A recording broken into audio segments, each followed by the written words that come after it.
about making technology work for workers, how companies must adapt for automation. And I am just so excited to welcome to the stage Dara Tressetter. She's the CMO of Carbon, and Shamina Singh, who is the diva and president at MasterCard Center for Inclusive Growth.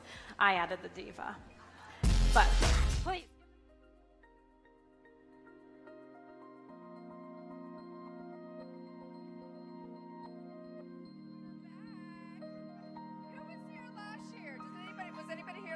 In San Francisco last year. Taking the show on the road. We're reunited and it feels so good.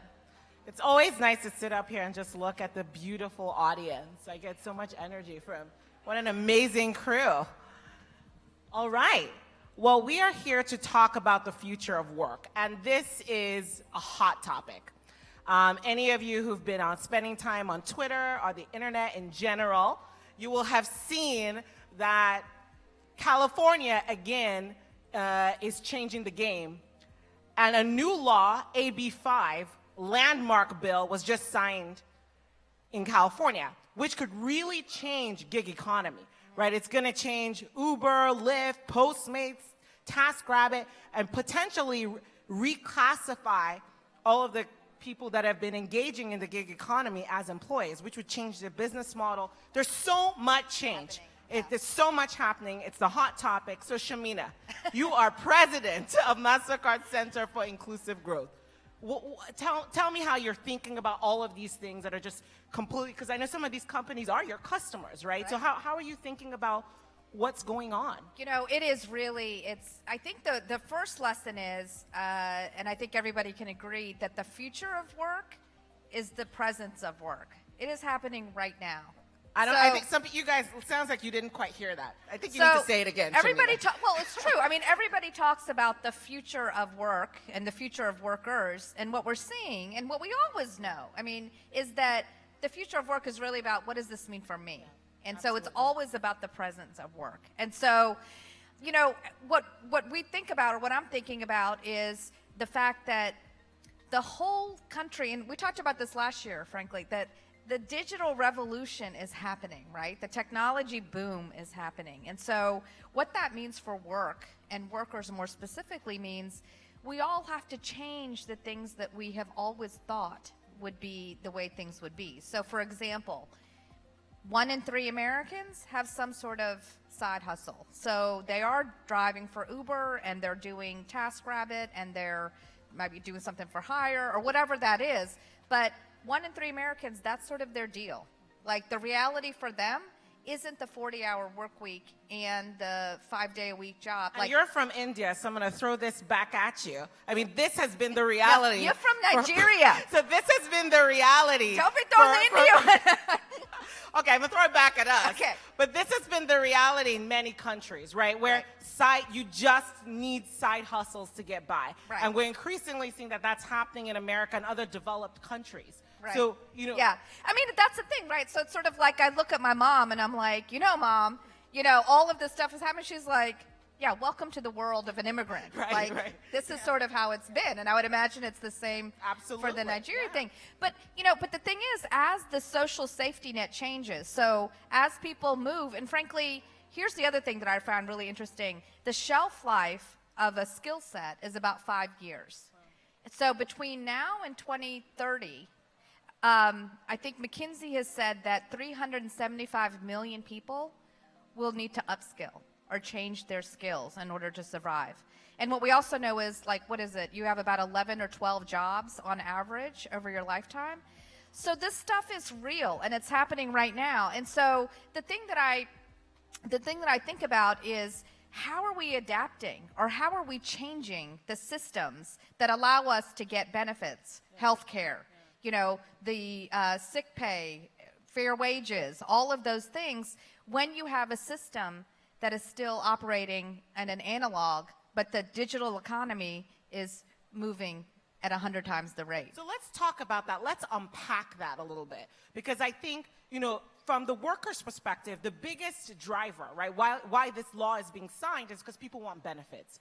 People are people want benefits, but at the same time, people also enjoy the autonomy of, hey, I can work for many of these. I don't have to choose one, right? Many times, I started this new practice where every time I get into an Uber or a Lyft, I ask, do you only drive for Uber or do you do this? And usually it's like, no, I drive for both.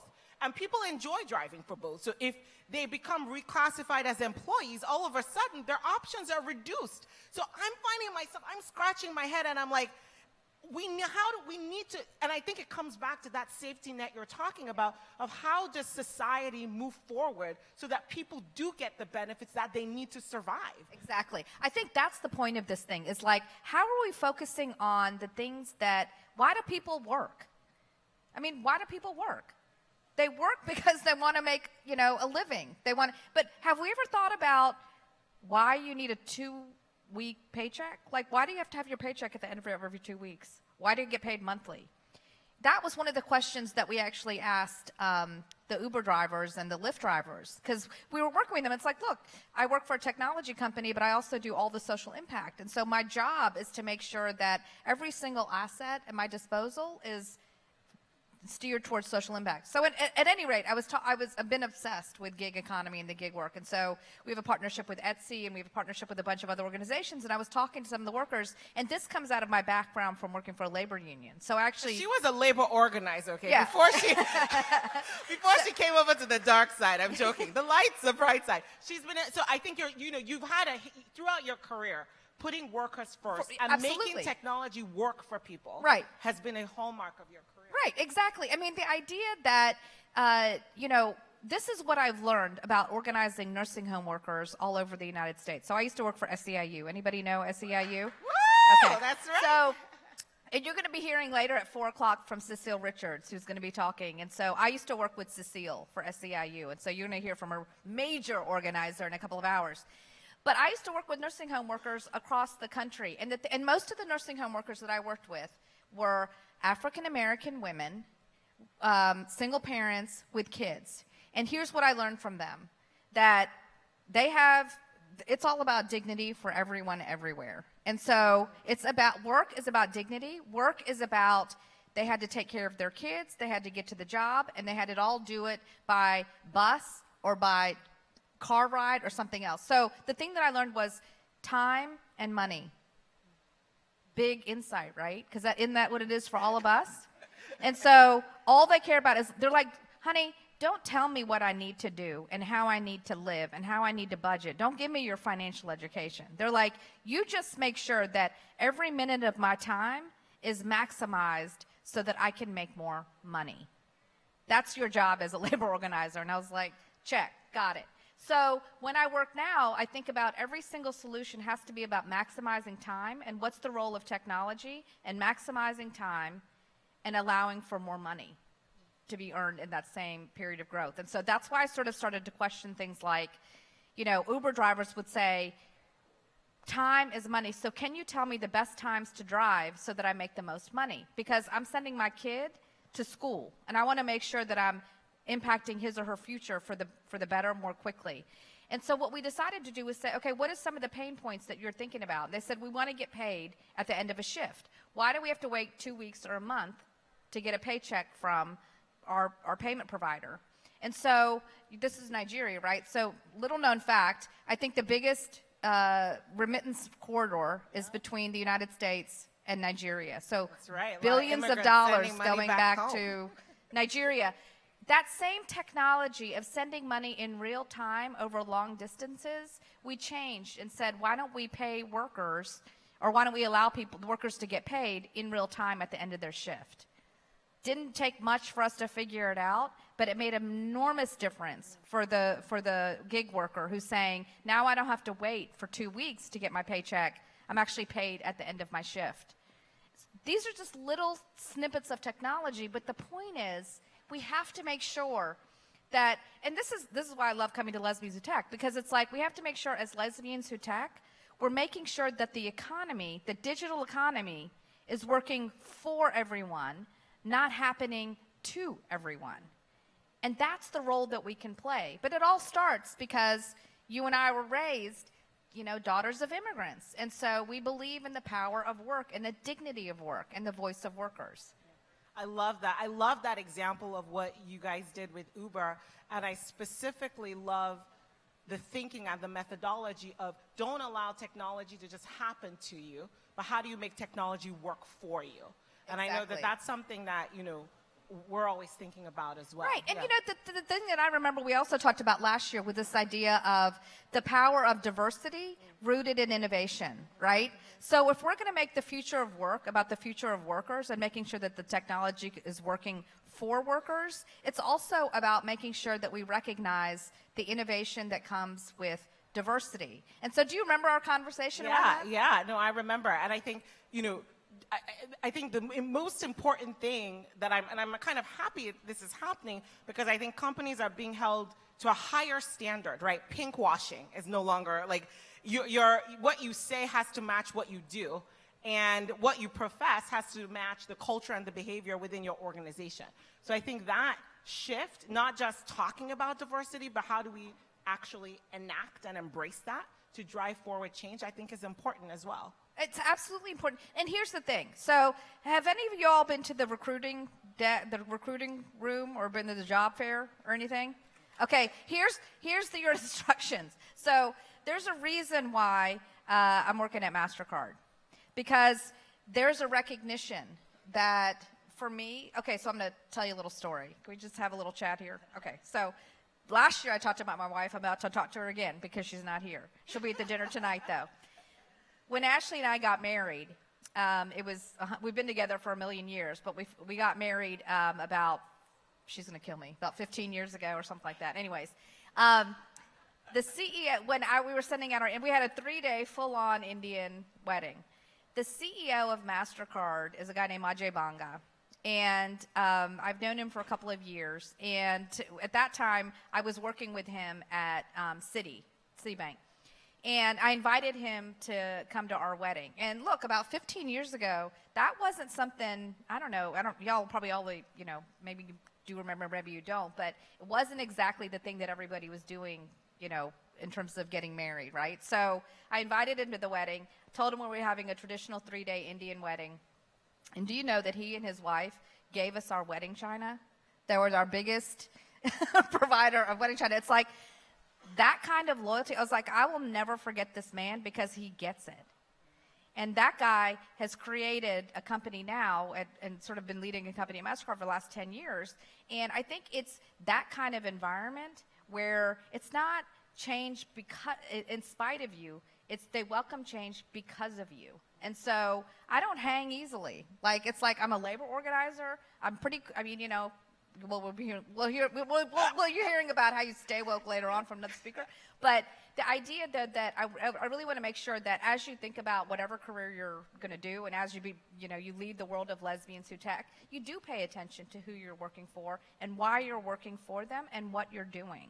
And so in this instance, I do feel like there is an issue around companies paying a lot of money to buy a lot of brand name for the LGBTQ community. On the one hand, I love it, because it means that we're a pretty valuable source of information. But I also think that we got to make sure that we stay authentic and true. No, I think it's so spot on. When, the other day I was having a discussion with a reporter, and she was asking me about why I came to work at Carbon. And I think one of the things the reason I came to work for my boss, Joe, who's our CEO, is because of that, his deep commitment.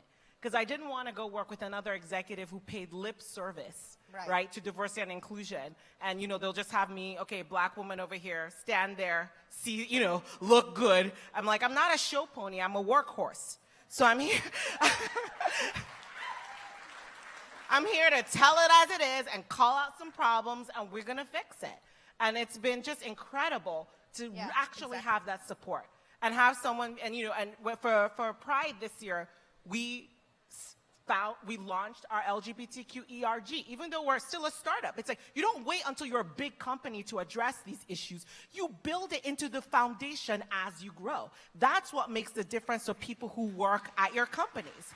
And I think, this is just a fundamental thing. So I think, part of what I love and, why you and I just connect so deeply is because I think, as women, as diverse people who are in leadership positions, even the choice of where you choose to go and where you choose to be speaks volumes. Yeah, exactly. About what you do. So I encourage all of you, as you are in your careers, like, you have a choice and you have agency and you have power. So don't feel stuck. As we talked about the future of work, the mobility that comes with it.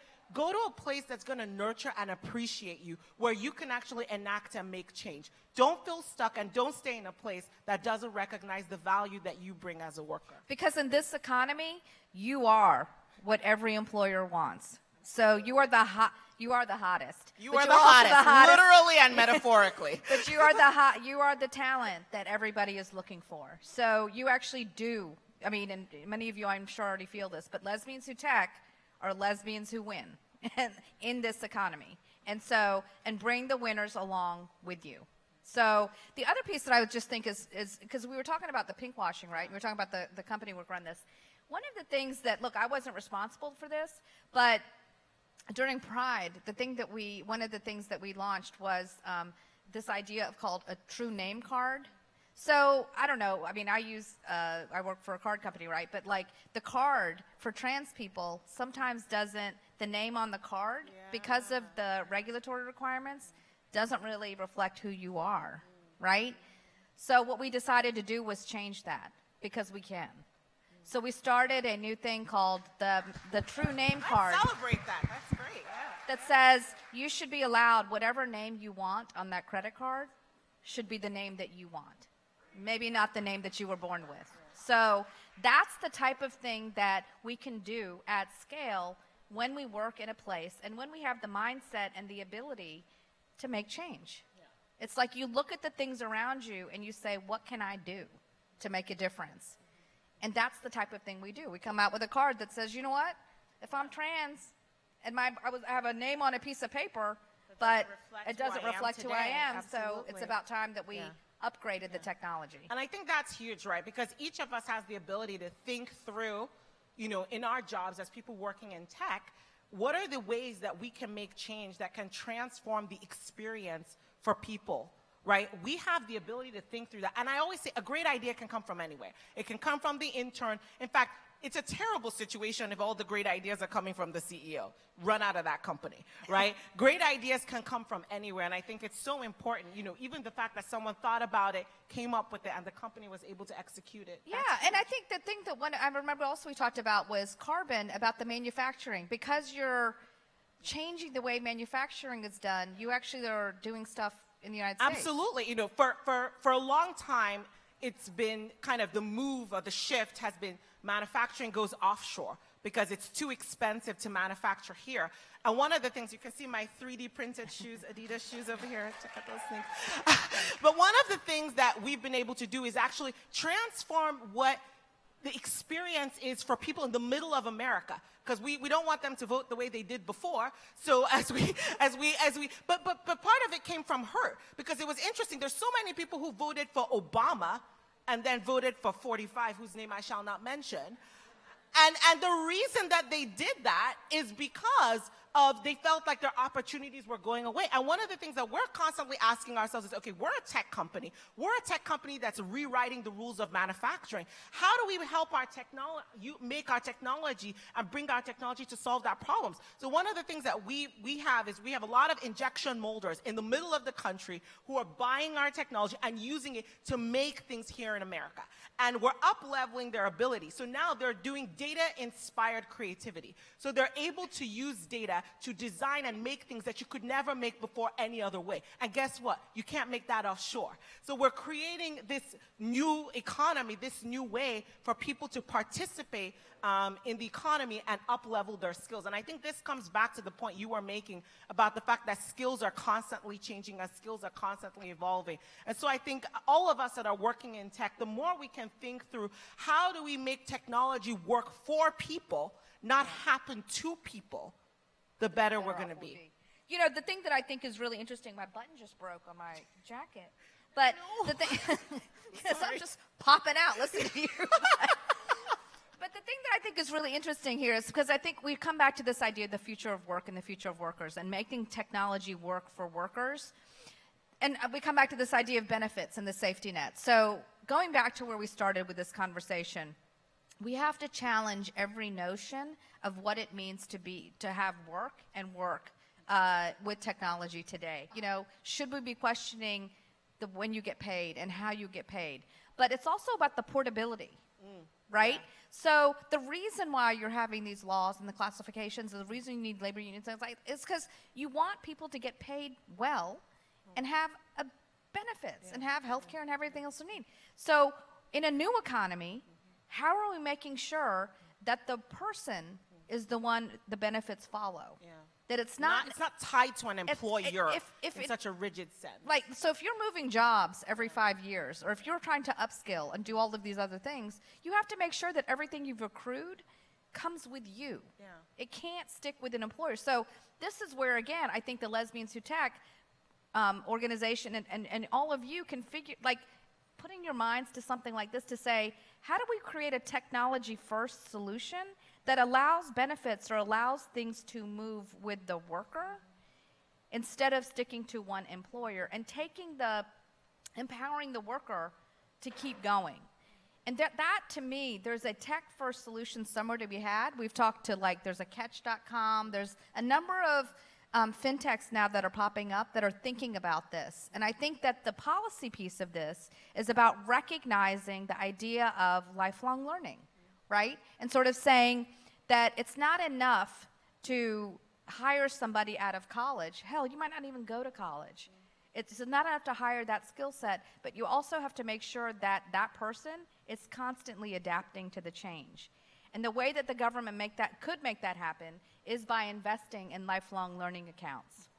Like accounts that you get so that you decide where you need to upskill.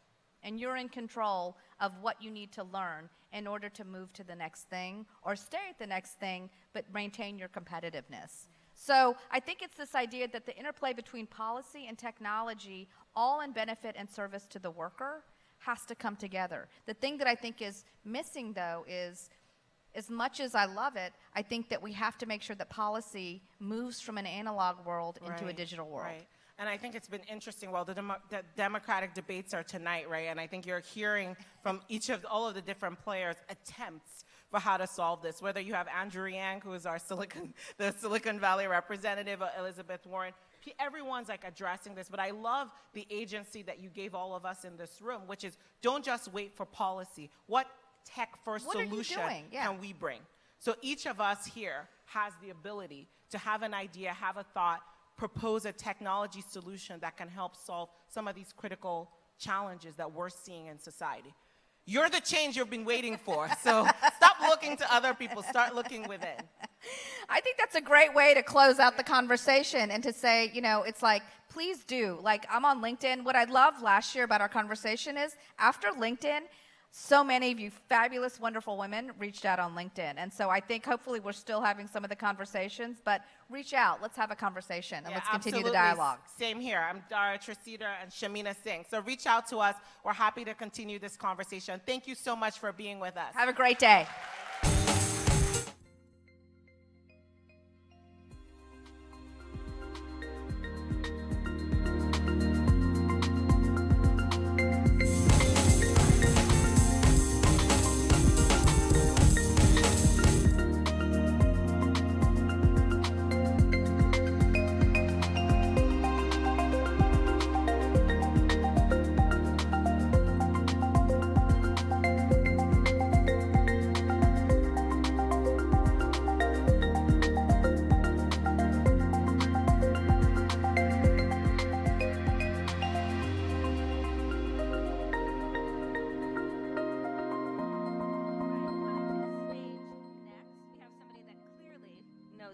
Because their whole talk is going from rocket science to plasma physics, tough tech to change the world. Joy Dunn also has the best Instagram and Twitter handle I've ever heard in my life, @RocketJoy. Give it up for Joy.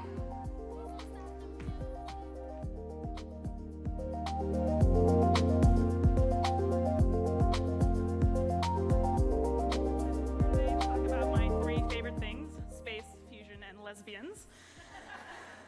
So to get started, A little bit about me. So I've been a space nerd my entire life. Grew up building model rockets and Legos, and yes, went to space camp more than once. And when I was 7 years old, I got this signed photo from Sally Ride, and it says, "To joy, reach for the stars." And that's been a motto of mine ever since I was a little kid. I took that motivation with me to MIT, where I majored in aerospace engineering. While I was in college, or actually just after, Sally Ride passed away. And the last line in her obituary said, "Sally Ride is survived by her partner, Tam O'Shaughnessy." I furiously Googled Tam's name, realized that Tam was a woman. I was like, holy cow, my childhood hero is actually also queer. And then from that day forward, it's been a really big point of mine to be visibly out and who I am in my industry, in my field, because you never know who else you're going to inspire. If I had known that Sally was queer when I was a kid, it would have been a little bit easier for me. All right, so after MIT, I went to SpaceX. So I started there as an intern in the summer of 2008, and then at the end of that summer, I got a full-time offer. That offer came a month after SpaceX's third launch failure in a row, and I still signed that offer not knowing if there's a company to come back to after my last year in school. And why? Because I was super enthralled with the technology, I loved the team, and this really was my dream job that I've wanted since I was a kid. Thankfully, the fourth flight was a success, so I had a company to come back to, and I started full-time in March of 2009. My first job at SpaceX was the development engineer for the Draco thrusters, which you can see on the bottom here. And then actually in that top picture, you can see the engines firing in space. To be a 24-year-old seeing hardware that you've built flying in space was by far the coolest feeling that I've ever had. Over my 10 years at SpaceX, I went from a development engineer and switched over to the manufacturing side, where I grew from a manufacturing engineer to a lead, a manager, and then a senior manager of our Dragon manufacturing engineering team. And my unofficial role was Mother of Dragons. So what did I learn from 10 whole years at SpaceX? The big thing that I learned was that even though the company was actually founded to make life multiplanetary and to send people to Mars, that's not actually where the company started. So the company started at a very small scale. So you can see on the far left, the Falcon 1 rocket. So that's the one that was flying when I was an intern. That way, the company was able to operate and to iterate very quickly at a much lower cost and a much faster pace. So if you're starting a company, you may have grand ambitions, a grand mission, but it does take a little bit of a step-by-step approach to get there. In the 10 years that I was at SpaceX, I watched the launch vehicles evolve from the Falcon 1 to the Falcon 9, a little bit of a bigger rocket, and then from there, upgrading the rocket for a larger vehicle, more mass, more thrust, more mass to orbit, and then more thrust. And now, SpaceX is working on that Mars vehicle 17 years after their founding. So another one of SpaceX's secrets for success is also innovation. So in order to actually produce a good product, you want to do not just 10% better than your current product, you actually want to go 10x that. How can you actually upsize the market and produce a much better product that is not just a slightly better variation of what exists? So when SpaceX decided that they wanted to actually land rockets back from space, people thought we were crazy. They're like, that has never been done before. There's no historical precedent. Why in the hell are you guys going to do that? So we said, well, the laws of physics say it's possible, so we're going to give it a shot. So it started out with small hop tests at our test facility in Texas, and then went to full-scale testing for rockets coming back from space. And now, just a little over 4 years since SpaceX landed its first rocket, they have successfully recovered over 40 rockets, and 26 of them have actually reflown. So think of that as millions and millions of dollars that are saved and getting us towards a much cheaper access to space. SpaceX is currently doing that as well with its Mars vehicle. So that picture on the right is actually what they call Starhopper. So that's a test prototype for the Mars vehicle. And that did a 500-foot hop just 2 weeks ago from their facility in Texas. And then the next step will be to innovate from there to increase the scale and then eventually be sending people to Mars within the decade. So if I landed my dream job out of college, I am a self-admitted space nerd. Why did I leave aerospace? For me, this picture was a very key part of this. I looked around and said, our planet is in trouble. Global warming is a massive issue that we have to face. It's one thing to try and get to Mars and turn it into a habitable planet, and that picture on the left is actually Mars, not Earth. So this is a concept for terraforming Mars well past our lifetime. So the picture on the right is what our Earth could be within a couple of decades. So global warming, carbon emissions is really affecting our planet, and that was something that I wanted to go and fix immediately. And hopefully, my next job after this will be putting fusion power plants on Mars. So, all right, so you're probably wondering what the heck is fusion? So I will do my best to explain this in the 6 minutes I have left. So fusion, if you typically think of energy, the first thing that pops in your mind is, or in terms of nuclear energy, is fission. So fission is the splitting of atoms, which leads to a chain reaction, and could also lead to catastrophic results like Chernobyl or Fukushima. Fusion is actually the exact opposite of that. It's actually fusing two very, very light atoms together, two different isotopes of hydrogen, and then when those combine, they produce helium and then a ton of energy. That energy is put out in the form of heat, which we can run through a steam generator and then capture that to go directly into a power plant as electricity. Easy, right? So why is this important? As our world grows, as our technology grows, the amount of energy that we consume as a species continues to grow and grow. We are currently not able to match the pace of electricity demands and energy demands in the world, and that is, we're projected to increase that need dramatically even over the next decade. And right now, if you wanted to switch away from complete fossil fuel production, wind and solar are not enough to actually capture the amount of energy demand there is in the world. So that's where fusion comes in. The idea is to produce fusion power plants that are around the world that are providing zero emissions energy and connecting directly into your current electric grid. So where are we at today with fusion? So fusion as a science has actually been around for about 5 decades. And it started out in government labs and university labs. And actually, the goal for fusion is to actually get to what we call break even. So that is your energy out exceeds the energy that you put in. So as of today, all fusion experiments have consumed more energy than they produced. So the goal is to actually reach that break even point and turn this into a net energy device. So from 1970s to the 1990s, the acceleration of technology in fusion actually exceeded Moore's law up until the late 90s. When it hit the 90s, it plateaued, and there were 2 courses of action on how do you actually achieve net energy. The first is to scale up to a massive fusion device, which you can see on the left, which is a reactor that's being built in France called ITER. And then the second course of action is to go for a new material. So that is what my company, Commonwealth Fusion Systems, is doing. We're building what we call Spark. So that is our fusion device, which will achieve net positive power fusion by 2025. And you can see for a sense of scale on that picture in the left, that's actually a person circled in red, and then compared to the size of the device that we're building now. So with a much smaller device, we can accelerate much more quickly, just like SpaceX did with the Falcon 1 rocket, and we can get to market quicker and do so with a lot less money as well. So our goal at CFS is to provide fusion power to the world in time to make a difference. If you read any of the studies that are going into global warming and emissions right now, we are on a trajectory to an unsustainable environment. So we want to make sure that we're getting there in time to make a difference with that small scale fusion device at first. So right now, as the head of manufacturing at CFS, I'm responsible for building that first demo magnet. So that's our goal for the next year and a half. And this will prove out the core technology and retire a very major risk early in the process. From there, with our team and our partnership with MIT, building the Spark device, that one in the middle, is more of the easy part. So the goal for that is to have produce net energy by 2025. And then from there, we'll scale up to ARC, which, yes, is named after the ARC reactor in Iron Man.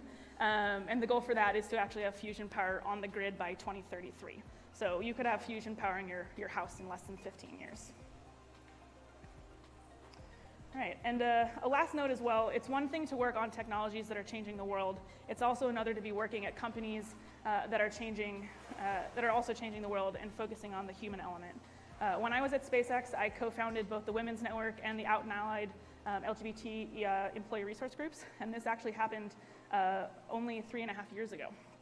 So for a company, this was a major changing point to show that we cared about the employees, that we wanted to build a community, because not only is it important to be doing world-changing things, but it's also important to make sure that employees feel welcomed and that they have a great environment to be a part of. So we're doing the same thing at CFS. I was really thrilled to walk into my interview, rocking a mohawk, talking about starting a queer ERG, and just being able to be myself, and that was really valued. So for me, that was a big, one of my actually important reasons for coming to this company was that I was able to be myself and to be valued.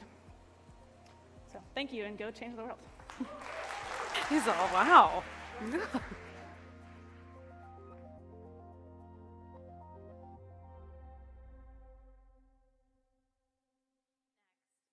Great friend of mine is coming to the stage, and they have one of the coolest jobs, I think, but I want to make sure that I get their title right. Head of hardware for Oculus VR. VR is amazing. How many people are interested in VR out here? Yes. If it's not drones for me, then it's VR. But I dabble. So please welcome Caitlin Kalinowski to the stage.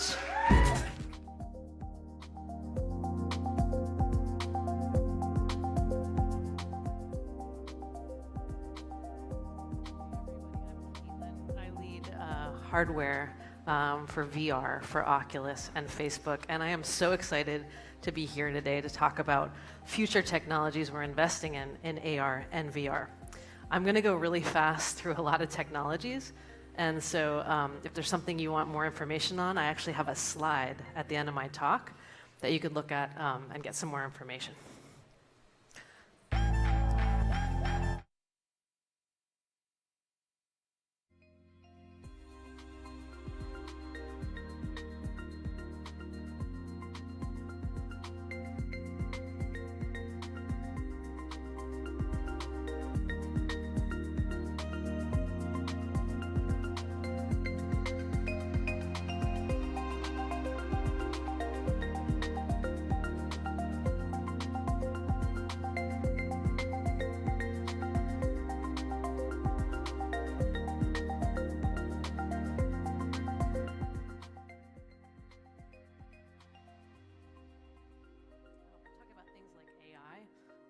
Material science, perceptual science, graphics. So what I'm going to do is go through these four real quick, but just remember there's a lot of other things I'm not going to have time to talk about. So the optical stack. This is probably the most important component in any AR or VR system. This is the soul of the system. I'm going to talk a little bit about current VR, but I'm also going to talk about the future of displays and optics and see where we're going to go. Now, it's important to note there's two types of teams in AR, VR. There's my kind of team, which is product. We actually apply science and bring science into product development so that we ship you guys products. But there's this entire other side of the org called Facebook Reality Labs. Has anybody heard of FRL before? Okay, cool. That's the research side. And so it's just really important for me to note that I'm going to talk about some research stuff. It doesn't necessarily mean we're working on putting it into product, but I really want to share it with you today to define the future of AR, VR. So let's go into it. The top line is actually where we think VR is today. And the bottom line is actually what humans are capable of. Okay. This is why we have a lot of work to do. We're making strides with every new product, but we're actually pretty far behind in visual resolution, field of view, depth of focus, and product size. We're limited by the future technologies and how fast they're developing. So just really briefly, what does VR look like today? Pretty much you've got either one or two displays and two Fresnel lenses.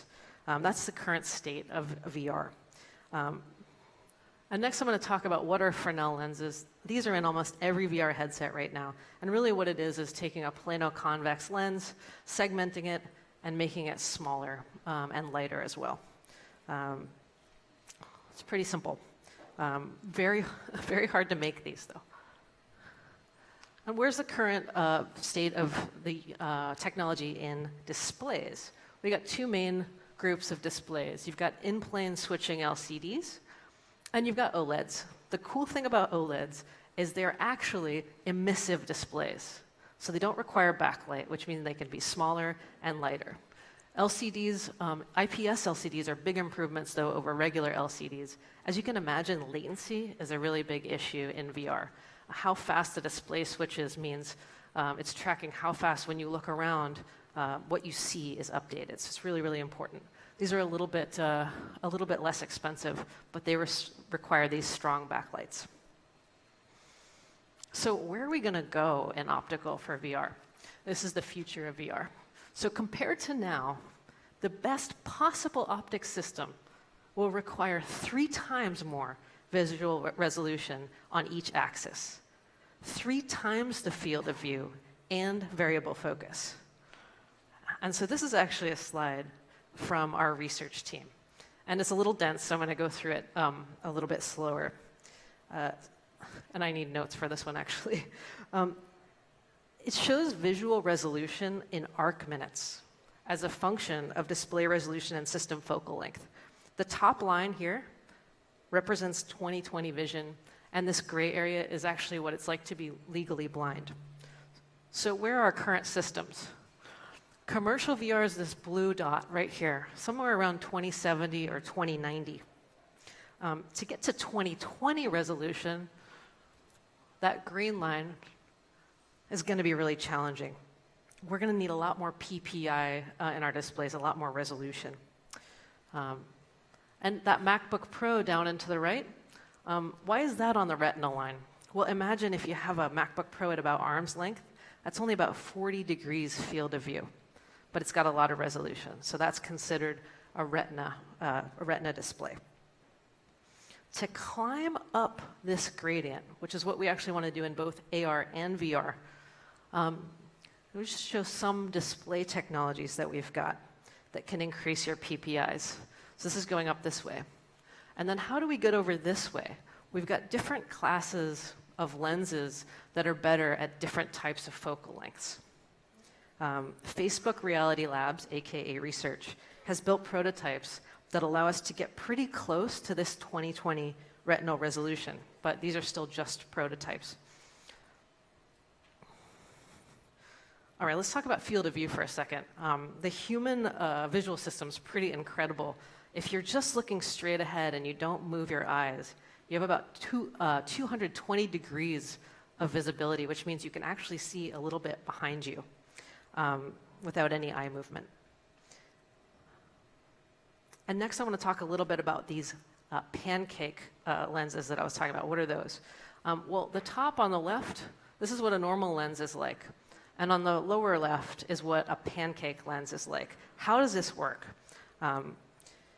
These two lenses are stacked together in pancake, and these function by something called a polarization fold.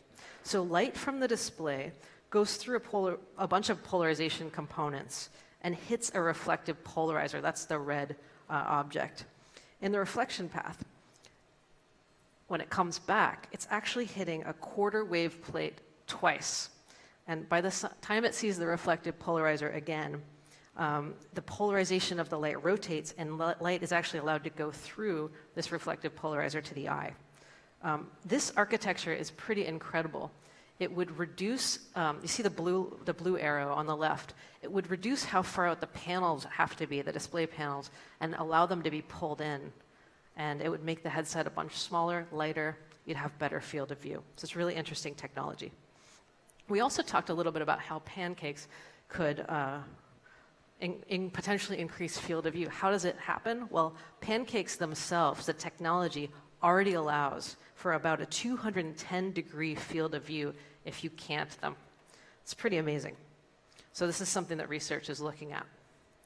So to remind you, in optics, I wanted to talk about product size, resolution, field of view. Let's get into depth of focus. How are we going to do that? Well, this is, again, a research project. And what you're seeing is a cross-section of a VR optical stack. So that white part is a Fresnel lens, and then you'd see the display. So how are we going to manage focus? If you imagine you're in VR and you're looking at something close versus far away, how are we going to know what you're looking at? Well, this is an idea to add infrared LEDs around the lens. And then, with a hot mirror, you can put a camera in there. and use the glints, we call them, from the IR LEDs to be able to track where you're looking. So if you're looking close or far at something in VR, close or far, we can tell. So what are we going to do with this? Actually, and if you look closely, you can see it move. FRL has a really cool prototype called Half Dome. And this prototype actually can tell where you're looking with the technology I just talked about and moves the display closer to and further from the lens. So you can get a much broader focal length. And this is really neat. I've tried the prototype a couple times, and it allows you to do things like read things up close and then look farther away. Really rad stuff. I'm very excited about it. Okay, so that is a very, very brief overview of where we are in the optical space. I don't need my notes, I guess. Next, I want to talk about sensing. We take information from your environment and movements and use it to make your AR, VR experience more immersive. Sensors use visible light, infrared light, and accelerometers to track both your headset in space and our redesigned touch controllers. Our tracking and rendering stacks are optimized to reduce our computing footprint and also free up some room for developers.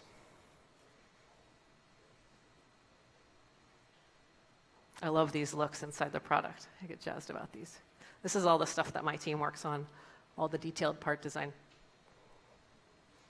So we've got something you might have heard of called Oculus Insight. Has anybody heard of that? Yes, cool, the VR people know. This is our inside-out tracking system. So you might be aware that old VR, which I'm talking about like a year ago, old VR used to have sensors that had to look at you and a constellation of LEDs on your headset, but no longer. The newest current state-of-the-art VR actually has cameras in the headset looking out.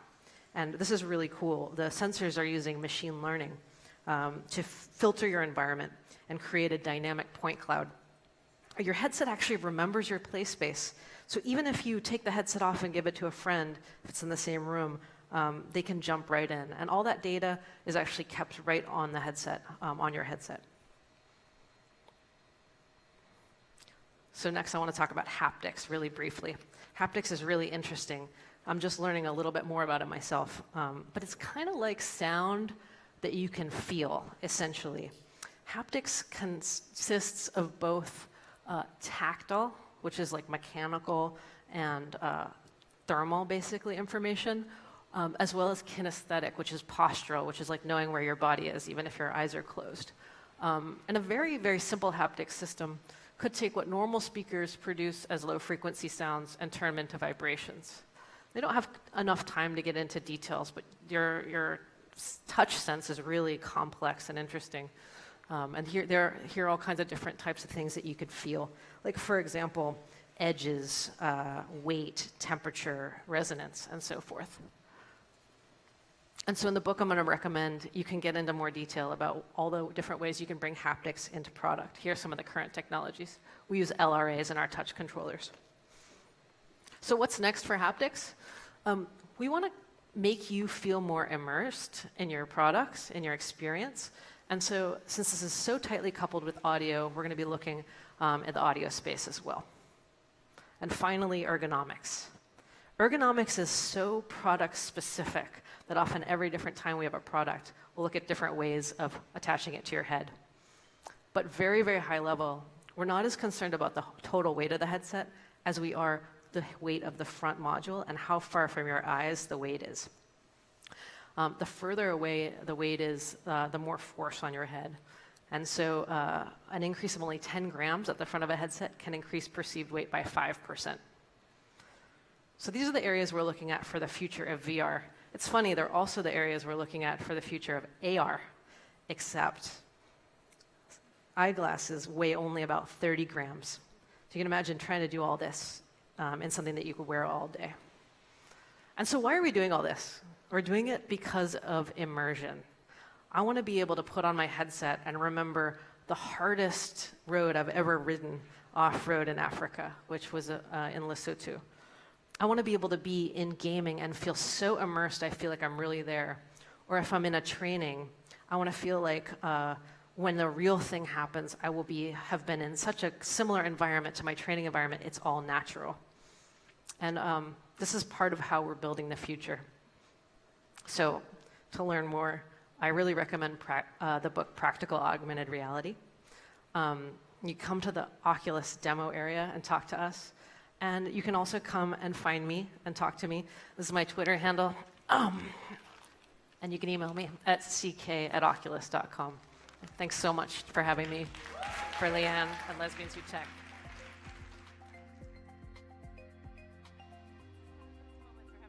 Surprise! Since that was so good no, are you and surprised so me? interesting. No, I won't do anything mean, I promise. But since that was so good, and we were just talking backstage that we felt like people might have some questions, would you be open to a couple Q&As? So I would love to, but so much of this is so sensitive, especially the AR stuff, that I didn't get approval to do a Q&A live. Oh, okay. I'm sorry. Sorry, everyone. But you can You totally can ask me come anything. talk to me and do a Q&A that's not recorded. Oh, One-on-one. I don't know. So if you want to come all talk right. to me. So if you want to talk to Caitlin, you want to learn more, make sure you find them later. Yep, find me. Okay. Yeah. And if you want to talk to me, I'll be around too. Okay, cool. That would be great. I should also plug our careers website. Oh, Oculus and Facebook both have really rad careers. are you guys hiring? We are hiring. And it's painful to find such rad people as in this room. Anybody looking? And so it if anybody needs a job, we are hiring in 15 global locations. So Oh, sick. Okay. and kind of like a lot of people, which is really fun. Yeah. So I'd really love queer, trans, GNC, women, and people who are underrepresented. Like, please join us. Okay. We if want ever there was an invitation to work at Oculus, to work at Facebook, this is it. So please Thank you. don't miss your opportunity. And let's give a round of applause. Thank you. We will be back shortly.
kept up for about 0.5 seconds. All right. It literally fell down. So now this is your turn. I'm going to give you some pop culture trivia. okay. I'm going to put you on the spot.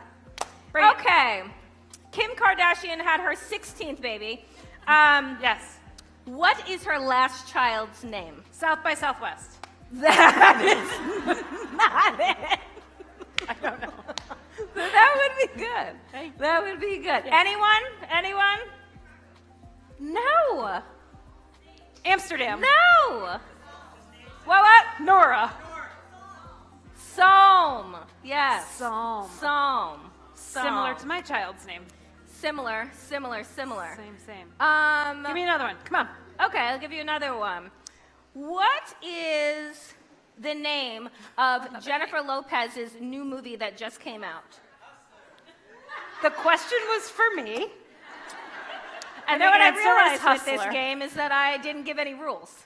So, but yes, you were correct. Okay, all right. No, I answered it. Hustler. Next. Okay, what is the name of 50 Cent's sports drink? Guzzle. Also, that would be good, but no. Anyone? Is it vitamin water? Vitamin water. Okay, great. Oh, are we ready? Oh, we're Oh, ready. you guys are done with this. Okay. It was vitamin water. Brilliant. Oh, Brilliant. it's a guzzle. Brilliant. All right, folks. Okay. Are you ready for our next fireside chat? I Thank you need for a being little with us. bit more energy. I am needy. Are you ready for our next fireside chat? Woo! Brilliant. All right. Are they coming?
I have to sit in the middle?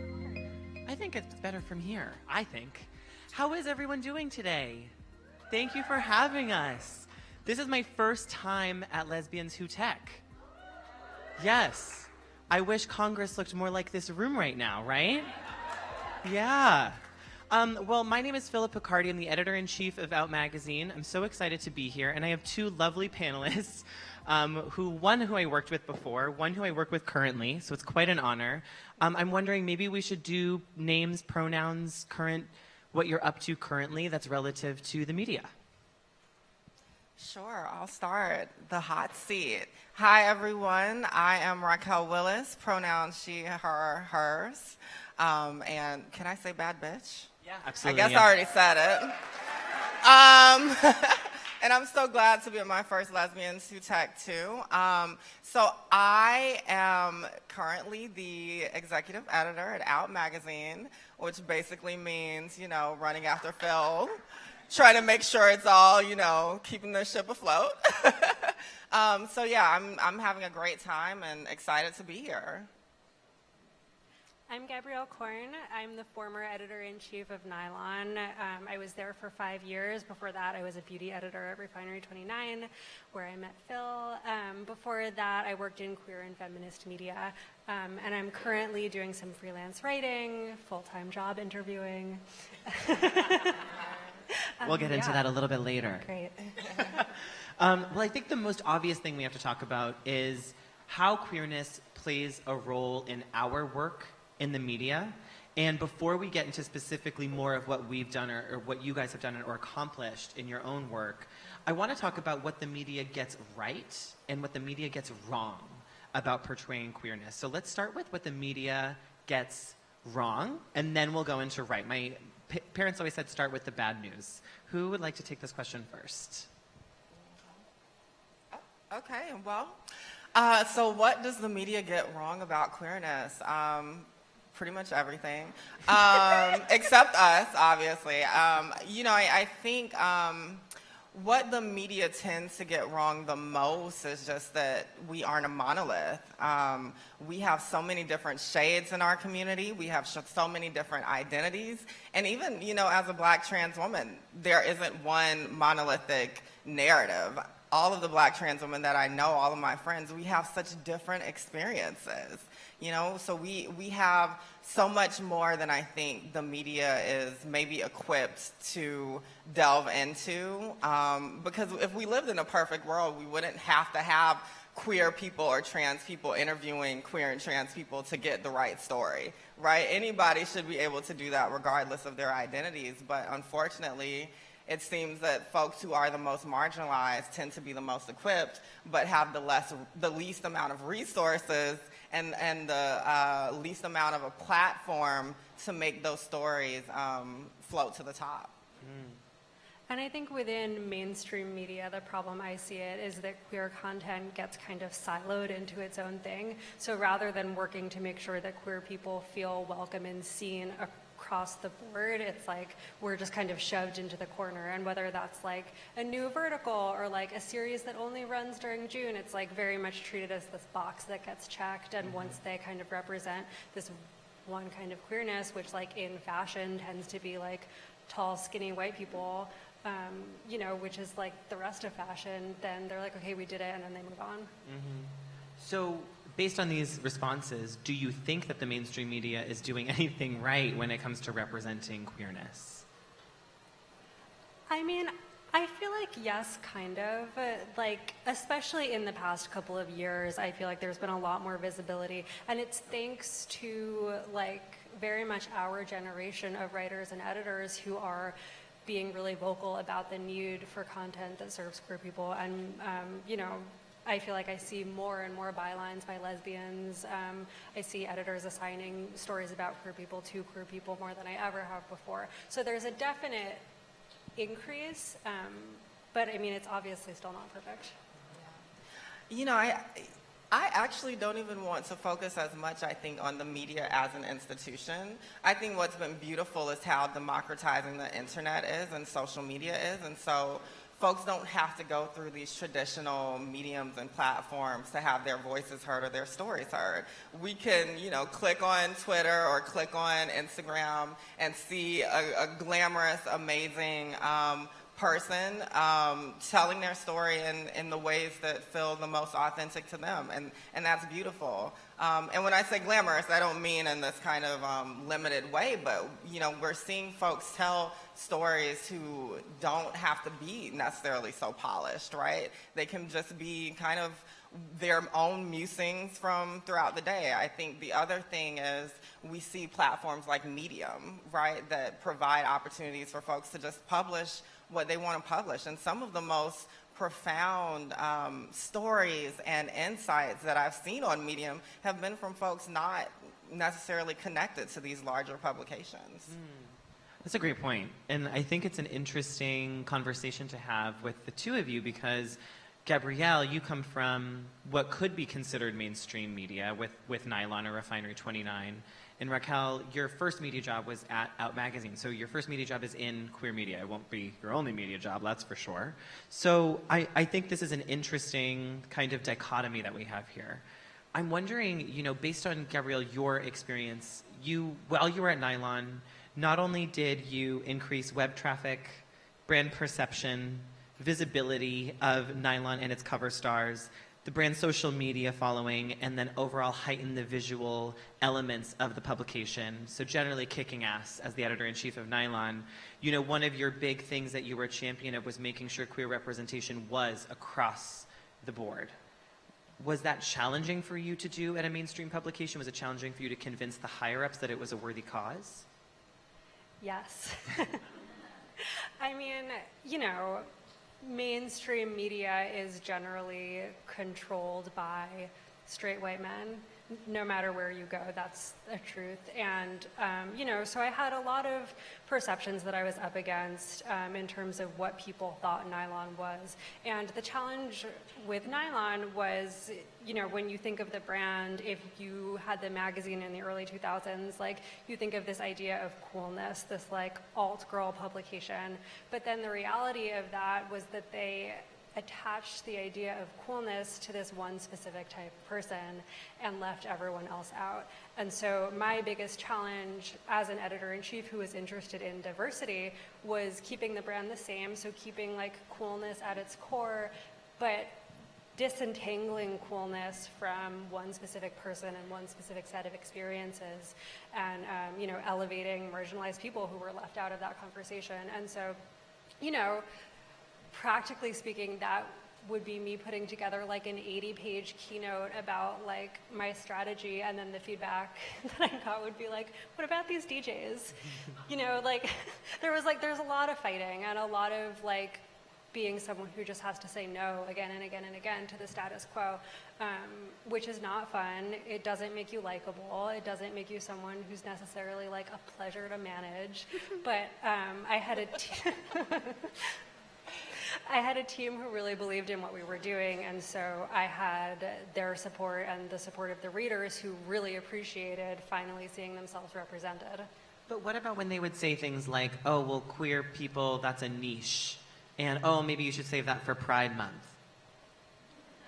Right. These are real questions we get asked, so. Yeah, totally. I mean, when I chose cover stars, a lot of whom were queer women, I wasn't choosing them because they were queer. I was choosing them because they were super cool and had like super cool relevant projects coming out, and they were also queer. So it wasn't like I said, we're gonna make Nylon like nylon.com/lesbians, which was the secret agenda. It was more like it was more like Lena Waithe has 8 projects in the works. It's not June, but who cares? She's Lena Waithe. Like, we need to give her a cover, and the fact that she wants to do a cover with us is like incredible. Mm-hmm. I mean, that's a really interesting thing to think about, this kind of battle against the machine that you were facing at Nylon. And you mentioned straight white men. And speaking of straight white men, Nylon was recently acquired by Bustle Media Group. Is that correct? It is indeed. And Bustle Media Group is owned by a straight white man. Is that also correct? So I hear. Great. And during this acquisition, is it true that you were not a part of that acquisition? Yes. Okay. I think that's interesting. Yeah, you know, sometimes you can be at the top of a masthead and running a company as though it's your own, and then something happens and you're reminded, oh, it's not mine. It's yours. Cool. And when the acquisition happened, I had gotten really sick, and it was like this insane month of traveling, and we had like 3 cover shoots, and like just, it was Pride Month, so I had like 1,000 events and panels and conferences. So I crashed, and I got, you know, when you're sick, I think you have this kind of like weird clarity about what you need. And so when the acquisition was announced, I was like home on the couch, like underneath 18 blankets with like cough drops and tissues. And I got a phone call 5 minutes before it happened, and I was just like, okay, like that's, I guess that's happening. I helped with the transition for a month, and then I quit. because, I had been through several rounds of layoffs before. I had helped the brand survive when the magazine closed. And sometimes you just get to a point where you're like, I've done enough. Like, this is kind of where my chapter ends here. Can we get a round of applause for that, please? Thank you. I'm wondering, we go from refinery, where we work together, and then you went to nylon. And we've seen many media layoffs across the whole industry. I'm wondering what this process has taught you about the digital media industry as a whole. Yeah, that's such a good question. I mean, I think there's such a big disconnect between what editors do and what people on the other side of the room do. And, if you've worked at a media company, there's always that divide between like the sales and marketing people and the editorial people. And I think the lack of communication and the lack of synergy between those two things is like really alarming, because people need to figure out how to monetize content. And I don't think anyone is really getting it right now. Like the business model just doesn't feel sustainable. And yet you have these brilliant content creators coming up with amazing stories all day, every day. And it's like, it's such a shame that there's no one saying, okay, like, this is how we're going to sell it. This is how we're going to make sure that we can keep doing this. It's like everyone's just kind of pivoting so constantly that, the goal of sustaining the business just feels like it drops off. So did I answer your question? You definitely did. No, and I think to sum it up, it's interesting that the editor-in-chief who helped make the brand relevant and sellable was dismissed when ultimately the brand's failures were shortcomings of a business team who wasn't able to support her. Word.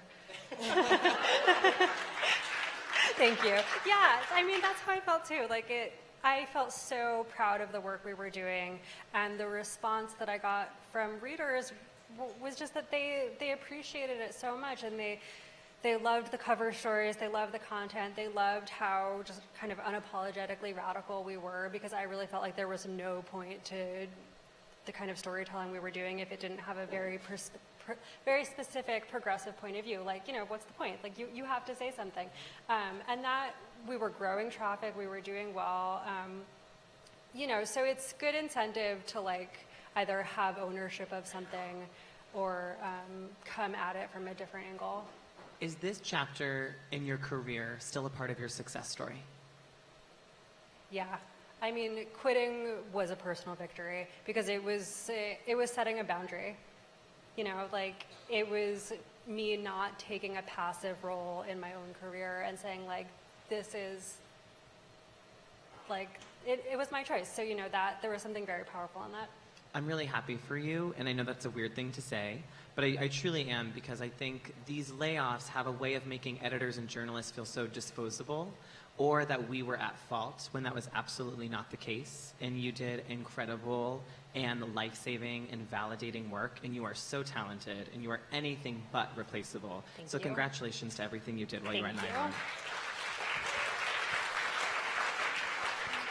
I'm going to take you out of the hot seat and just talk to Raquel for a little bit. Oh gosh, Raquel, this is like every day, y'all. So Raquel, you made the decision to join out as the magazine's first ever Black trans woman to lead editorial at the publication.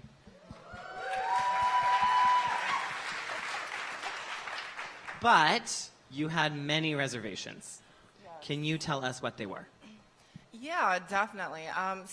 Just a little bit about my story. I mean, my first job really before even getting to out and being known as an organizer and activist, I worked at a newspaper. And at that newspaper, I had to be in the closet about my identity as a trans woman.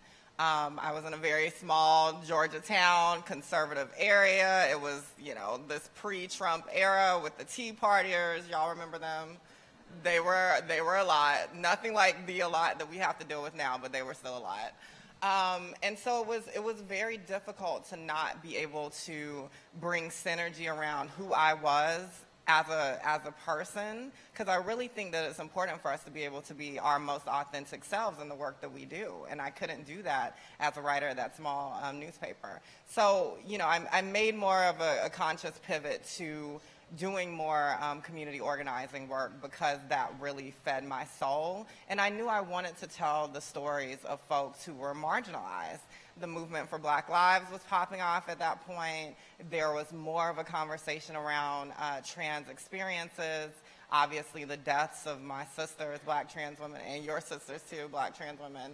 And so it just was important for me to know those stories in and out. So it really was, it was a difficult choice, but it was one that I was excited about, particularly without having had this 27-year history of really not serving the most marginalized in the LGBTQ community. It was very cis, white, able-bodied, and it was these cis white gay men for the most part with a very limited view. And there's so many stories that needed to be told. So I saw it as an opportunity. I think we've done a great job this year. I mean, we have had so many people of color on our covers. We have had so many women on our covers. We did our first Women and Non-Binary Femmes issue ever. So those things are powerful to me, and I'm excited about where we go next. The crowd loves her. Wow. You came to us from the Transgender Law Center, where you were obviously doing community outreach and social justice work. Right. Coming to media, I know from being your friend and your colleague that was a really tough choice, that you've often felt quite compromised in making that decision. Can you talk a little bit about that? Definitely. I think, when we look at having power in media, even as a Black trans woman, I still have a certain amount of power in being able to help shape and mold our editorial direction. Out is really, the leading LGBTQ publication. And so that carries weight, and I don't take this position lightly and this privilege to be able to serve the community. But I did have to grapple with what it would mean to leave doing work on the ground. Would that make me less committed to my mission of serving marginalized folks? Would that mean that the work that I was doing was not, in the best interest anymore? But what I've come to kind of refine about my approach to my work is that using the media is organizing. I see storytelling as an organizing tool and action. And I think more people need to approach the weight of the work that we do with that kind of rigor and gravity. Absolutely. I'm wondering what you think digital media, especially given what Gabrielle and I were just talking about, what digital media can learn from the print process, which is something that you're more embedded in the day-to-day right now. I think the biggest thing is intentionality. I think that we often have this idea that when we talk about something being digital or being, in social media, right, that it's like the fast food of content. So you eat your little crunchy French fries, they're good for the moment, but does it serve you in the long haul? And the truth is, actually, some of the most powerful work on digital has been, these longer form pieces of content that have a life beyond the published date. So obviously, I think, particularly as a Black person, it was powerful to see the 1619 Project and what that meant as something that it integrated so many elements of digital and made it something that chronicled history. I mean, that is a living work that will transform folks' ideas on Blackness in America forever, right? But then I also think about every day, the people who write longer form personal essays. I think digging into their psyches as humans, that is very important and powerful work. So intentionality is there. I think that's something that many print publications have championed, and I think digital does it best when they champion it as well. How can the audience better support queer narratives and journalists in the media? You have to share the content. I mean, Do you mean not sharing the content from mainstream publications and sharing the queer publications? that's you what I share? meant. Okay, Yeah, just the checking. content. Yeah. Yeah, totally. I think the sharing is so important, and really having conversations about the work that you're consuming, and not consuming in silos. I think there's so much powerful conversation that happens after you do the reading and you've done your homework and you talk to folks about it. I also think, I want to put pressure on queer public figures and queer celebrities and folks, because this is something that we've talked about a lot, particularly in Black media. It's for a long time, Black celebrities and public figures would bypass Black reporters on the red carpet, right? Or bypass Black media outlets to then talk to these larger mainstream, wider publications because of the weight that they carried. But I think we also need to hold our own queer celebrities to the fire, trans celebrities to the fire, and public figures, because they need to be giving, exclusive conversations to queer publications, because we are your community. So why would you bypass us to talk to folks who don't know how to care for your story in the way that we could? That is a word, if I ever heard one. What makes you both hopeful for the future, whether this pertains to, queer narratives in general that we've spoken about, or what's next for you or you? I mean, the work that you two are doing, honestly, makes me so hopeful for the future. No, I'm serious. I feel like you took a publication that didn't speak to young queer people and you turned it into something relevant and beautiful and important. And the fact that that can still be done and that work matters to people totally gives me hope. You didn't just do it on Instagram, you didn't just do it on Twitter, you did it with an actual publication. That's amazing. It's so inspiring. Thank you. That's very nice.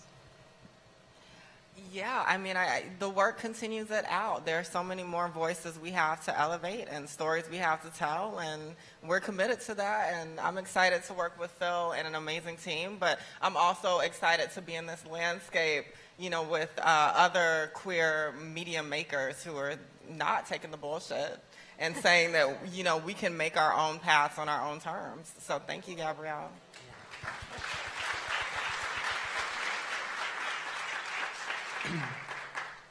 Go ahead, sorry. Oh, I mean, sorry, I just had this thought while you were talking.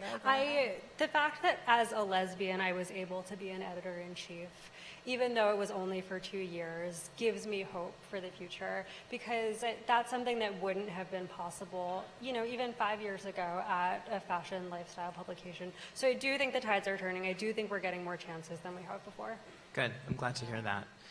We'd be remiss not to mention that Kathy, too, is supposed to be a part of this conversation today, who is the co-host of the incredible podcast Nancy on New York Public Radio.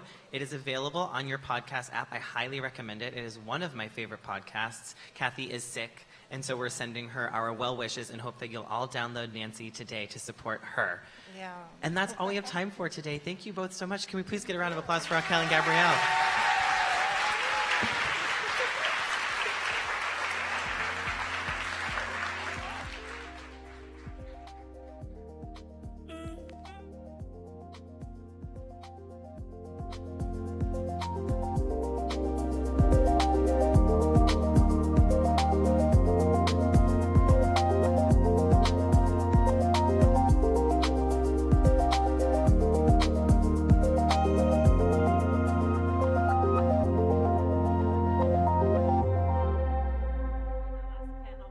Make it fashion. Make it fashion. All right, folks, so this is a very important and pivotal moment that you need to pay attention to.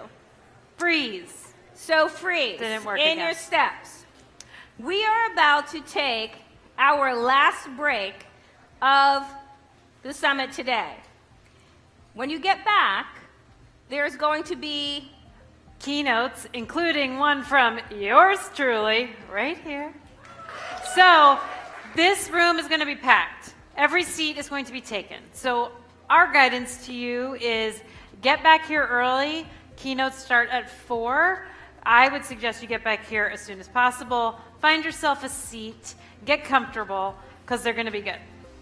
All right? So go forth, bio break yourselves, Yes. and then come back. We will see you shortly.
just everything in that video almost just makes me cry every time. So, welcome back. I am thrilled to have you here. We have an amazing afternoon. And before we get started, I want to talk to you about someone who's super important. And joining me on the stage is Becca, our VIP guru. She's going to help film this. Say hi to Becca. So we have a photographer. If you could put up a slide for me. Her name is Marissa Aaron Photography. You can find her on Instagram. She has been the photographer for Lesbians Who Tech for multiple years. Marissa was diagnosed with cancer. When she was diagnosed, she ended up losing the ability to shoot with her right hand. You know what this bitch did? She taught herself to shoot with her left hand. I'm not kidding you. The cancer came back. Marissa just went through a major surgery. She was so hoping to be here with us today, but she is at NYU. That is her. I was there with her on Monday, and she is so depressed that she's not here. This is a lesbian who texts to the highest degree, and I am hoping all of you can help send some extra love to her. I'm going to take a quick video, and I think together maybe we could say a little fuck cancer. How do you feel about that? You feel good? All right, Marissa, we miss you. 1, 2, 3, fuck cancer! Get better. We want to see you back here. We miss you. All right.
It's been so long, like 10 minutes.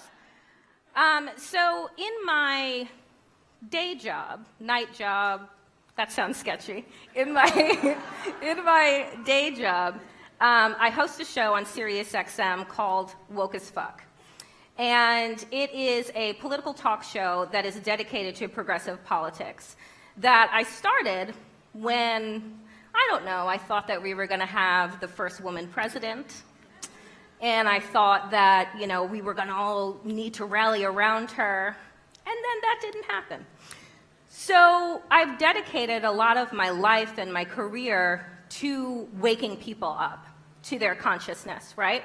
And so this talk for me today is really about moving beyond the hashtag. And the fact of the matter is that woke is something that has been used and overused, kind of like the term viral or innovative. It's something that you hear all of the time, and now you ask yourself, like, what does that actually mean? So when you go to the Googles, which I know all of you do, some of you even work there, this is one of the definitions that come up, which is well-informed, up-to-date, alert to injustice in society, especially racism. They say it's an adjective, right? Because it describes a state of being. For me, however, being woke is actually a verb. It is something that you do on a day-to-day basis. It is something that you practice on a day-to-day basis, like yoga.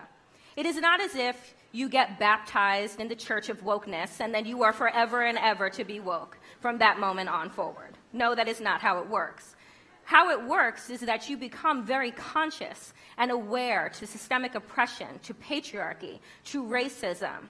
and then you understand what your role is in that, right? Because it's not enough just to become woke, right? You get into this place where you're like, oh my God, we elected the first black president. We're post-racial. Do you remember when they said that? I liked it died.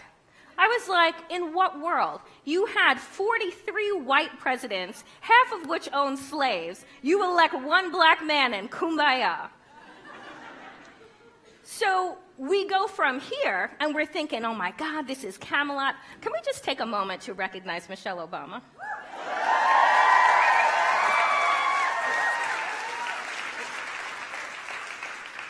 She was a great president. We went from this to that. There were so many people, much like Hillary Clinton tried to warn everybody, that this was possible, that electing a xenophobic, racist, misogynistic, sexual predator to become president of the United States was indeed a possibility. That we weren't indeed as woke as we thought that we were. And here we have it. I believe the bottom book is Putin's, but I'm not quite sure. So this is me on Election Day 2016. I had the distinct pleasure to be on CBC News, which is Canadian CNN. Oh, yeah, Canada, I see you. I'm going to need to hide in your backpack on the way home. So I was on television, and we had no idea how the election was going to turn out, right? I remember the cab driver picking me up from the airport, and he was just like, who are your people going to vote for? And I was just like, you know, I'm praying to God just like you are that it's Hillary Clinton. And he's just like, I just don't know. And lo and behold. So on election night, they put up the final map, and I wanted to cry. And I am on national television. And I was just out of it. And the anchor who was hosting the show, he comes to me and he says, you know, Danielle, I guess America just wasn't ready to elect their first woman president. They just hadn't arrived there yet. So in that split-second moment, I'm sitting there and I'm like, okay, we could go on that route and talk about patriarchy. Yes, that's absolutely right. And I said, or I could tell the whole truth. And what was the whole truth for me in that moment? Is that the election of Donald Trump was white supremacy's last stand. And the anchor, an older white gentleman, he's just like, you know, but I don't really think so. You know, people have economic anxiety. And I said, pause for a second, sir.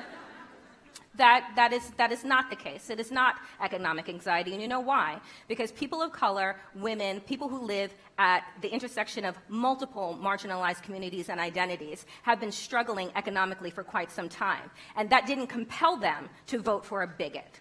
So let's not pretend that 53% of white women that voted for Donald Trump did so because of economics, okay?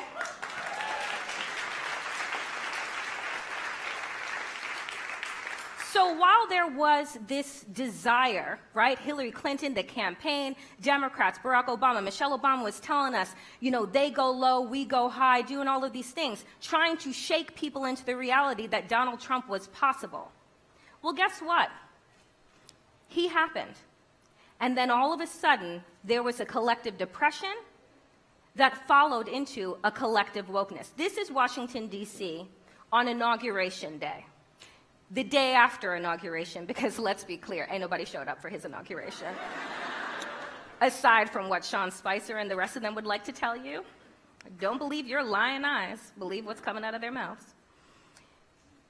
This collective consciousness, this raising that happened, it began to scatter all around the world, like a domino effect. We just saw what happened in Puerto Rico. People were in the streets for weeks trying to get rid of their governor that they found out was a racist.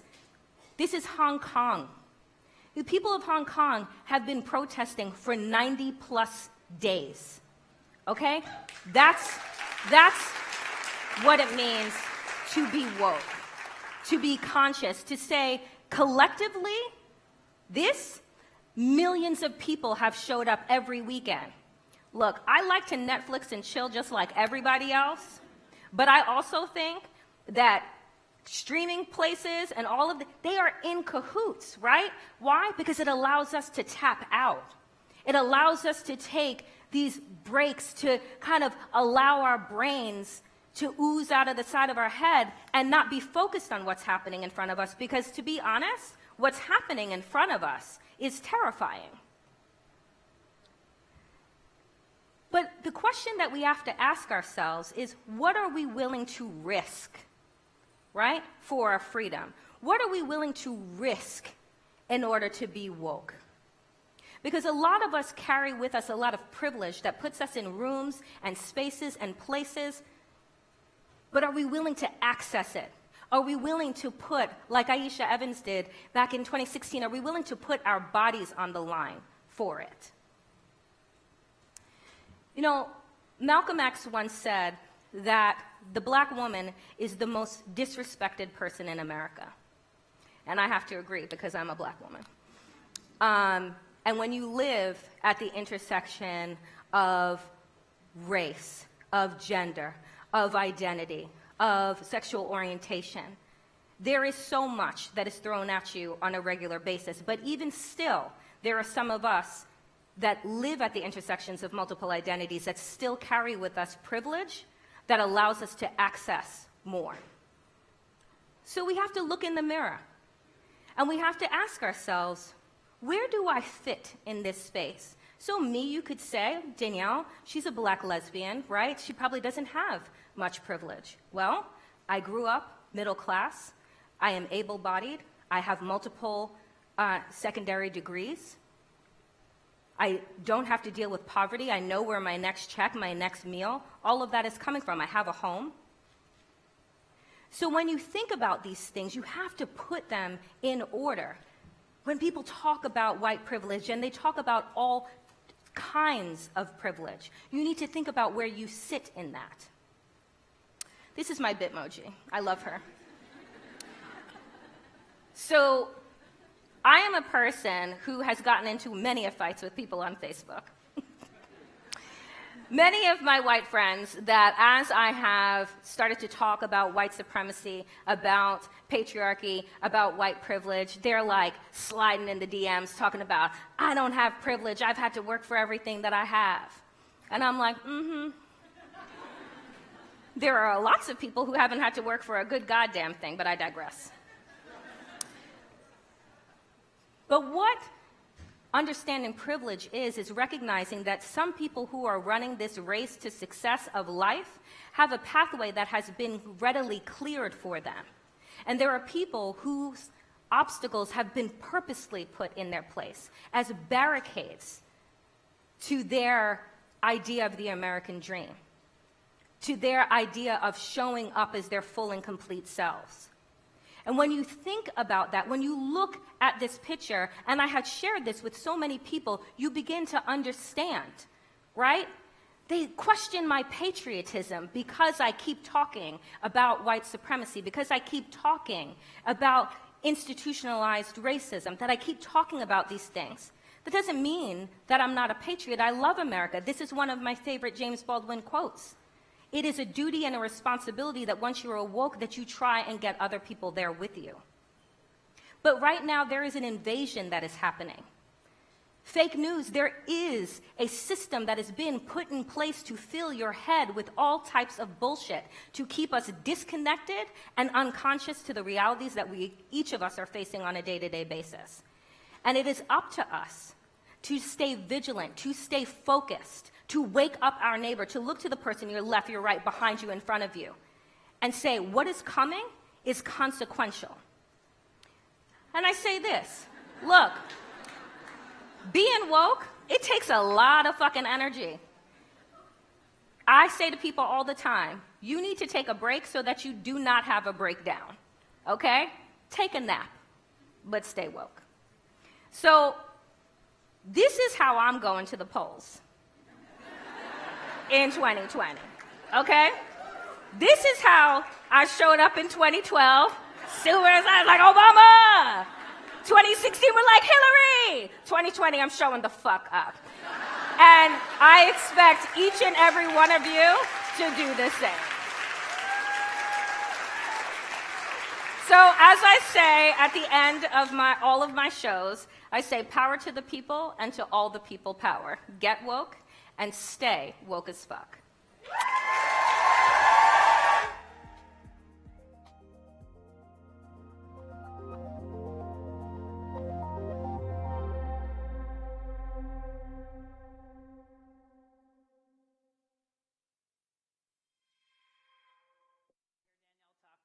Often, if you watch the news or open your phone or listen now, I'm more and more hyper aware of my own privilege, of where I stand in this world, and I hope that that talk for all of you was really good, because every time I hear it, it just blows me away. And it makes me think about going down a rabbit hole, which brings me to our next speaker. I'd like to welcome Yasmin Green to the stage. She is the Director of Research and Development at Google. I'm like, I don't know if this is company. Google. And she's going to talk about how to stay out of the rabbit hole of conspiracy theories. Yasmin?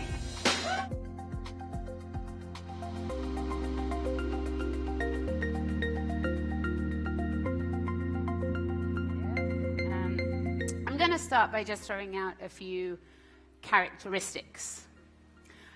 Critical thinker, open-minded, truth seeker.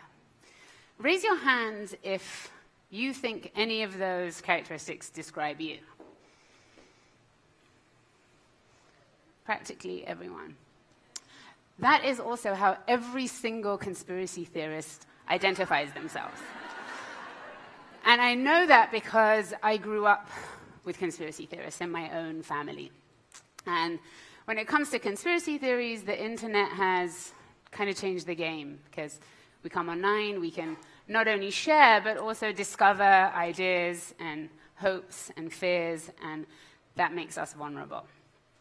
In my job at Jigsaw, which is a part of Google, we have this one driving question, which is how can technology make people safer?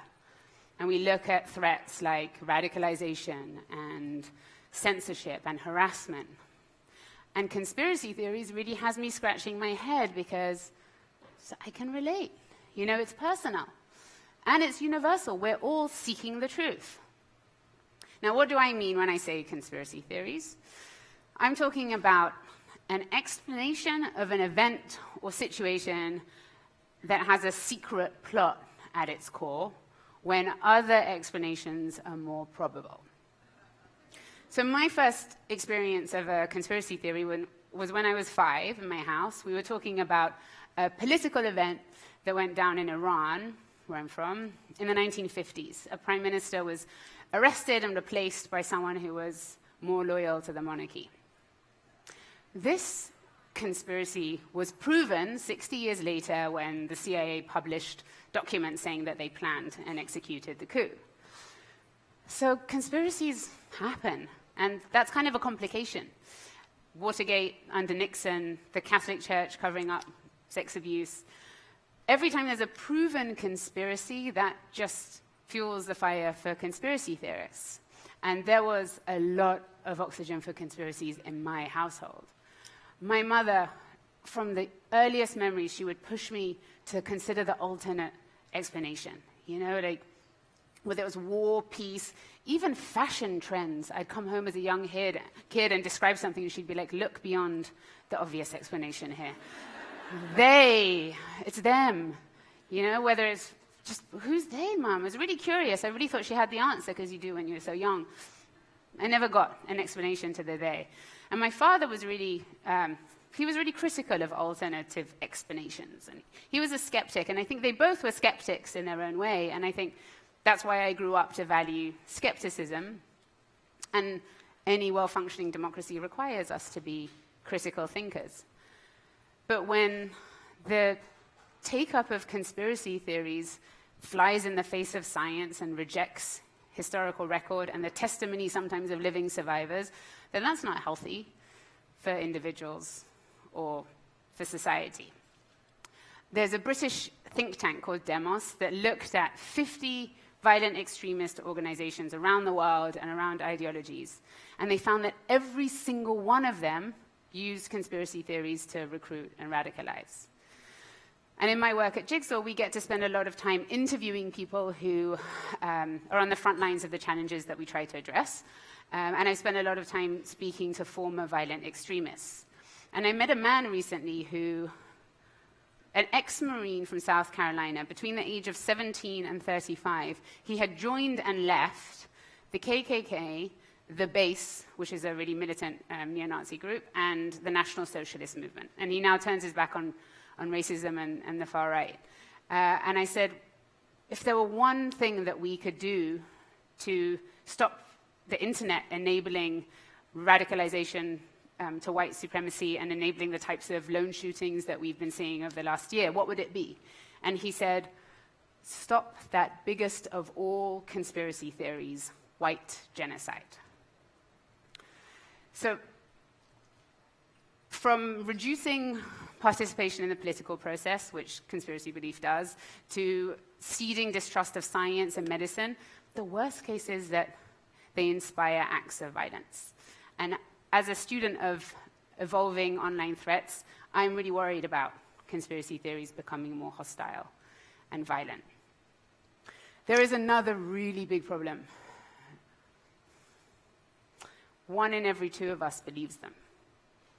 So research by Oliver and Wood in 2015 found that at any point in time, at least half of Americans believe one popular conspiracy theorist.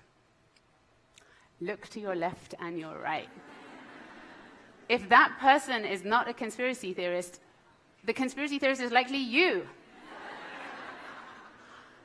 So we're sick, and some of us are sicker than others. And that is the dirty little secret about disinformation, is that we're not just affected, we're infected. And throughout history, people have turned to conspiratorial ideation, particularly at times of crises, earthquakes, fires, floods, wars. And if you look at our economic and political environment, it looks like we're going to be driven to more conspiratorial belief. And then we have the online rabbit hole and technology making us even more contagious. So if we stick with the sickness analogy for a second, maybe it could help us out. What if we could inoculate people from disinformation in the same way as we can immunize organisms from viral diseases?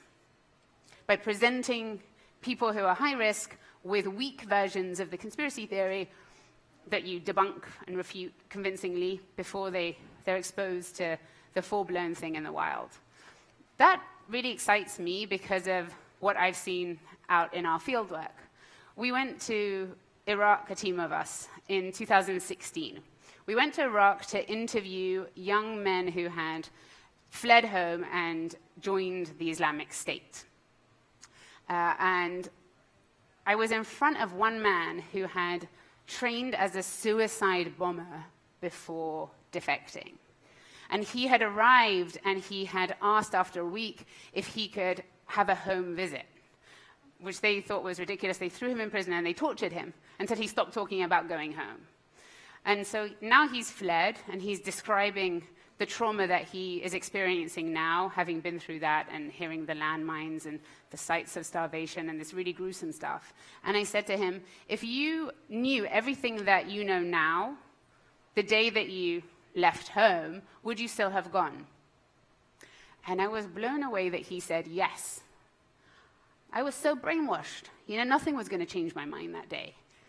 And I said, what about 6 months before the day you left? Then could information have changed your mind? And he said, yeah, then I think it would have made a difference. So if we want to reach high-risk people, we better make sure we're doing it really early on in the process. And there are a bunch of academic studies that are really encouraging. There's one by Cook, Lewandowski, and Ecker in 2017, where they were looking at climate change deniers, and they showed people the techniques that are used to undermine our perception of consensus among climate scientists about human-made global warming. There is consensus, but they use false experts, people who might be scientists but have no credibility talking about climate science. So they tell them the technique, and then they showed them the propaganda, and these research subjects were much less prone to it when they were exposed to the technique before encountering the propaganda. And then they tried switching the order. So they showed people the propaganda, and then they told them how they were manipulated. That didn't work. They were still really prone to the disinformation propaganda. And this isn't just in the laboratory environment that we see positive results. My team at Jigsaw, in 2016, we partnered with an amazing organization called Moonshot CVE, and we launched a program to stop online radicalization. It was called the redirect method, and it used ads and videos. And the videos debunked, and the ads targeted people who were sympathetic but not yet sold on joining the Islamic State. So they were searching for really extreme sermons, for example. They weren't booking their flight to go to join the caliphate. And in our 8-week pilot, we reached, with the redirect method, 320,000 people around the world in English and Arabic, which is a ton of people who are showing an interest in a jihadi group. And together they watched 500,000 minutes of content that was debunking and refuting ISIS's propaganda. So the redirect method now is being used around the world by Moonshot to tackle lots of violent ideologies, and is starting to be used to tackle the anti-vaxxer movement. We can and we must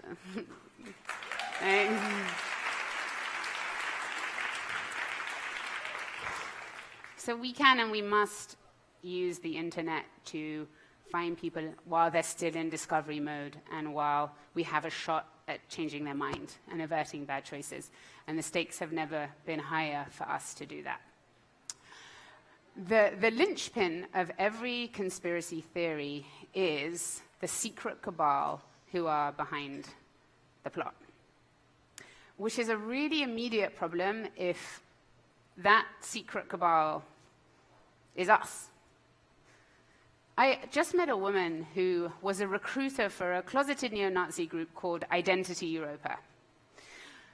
The identitarian movement is a white supremacist movement that hates people like us, like literally every single person in this room. If you're black, brown, Jewish, Muslim, LGBTQ, feminist, ally, like we're the enemy in their propaganda. And this woman, she wasn't an extremist at the beginning. I mean, she was a single mother from Colorado. She had canvassed for Marco Rubio.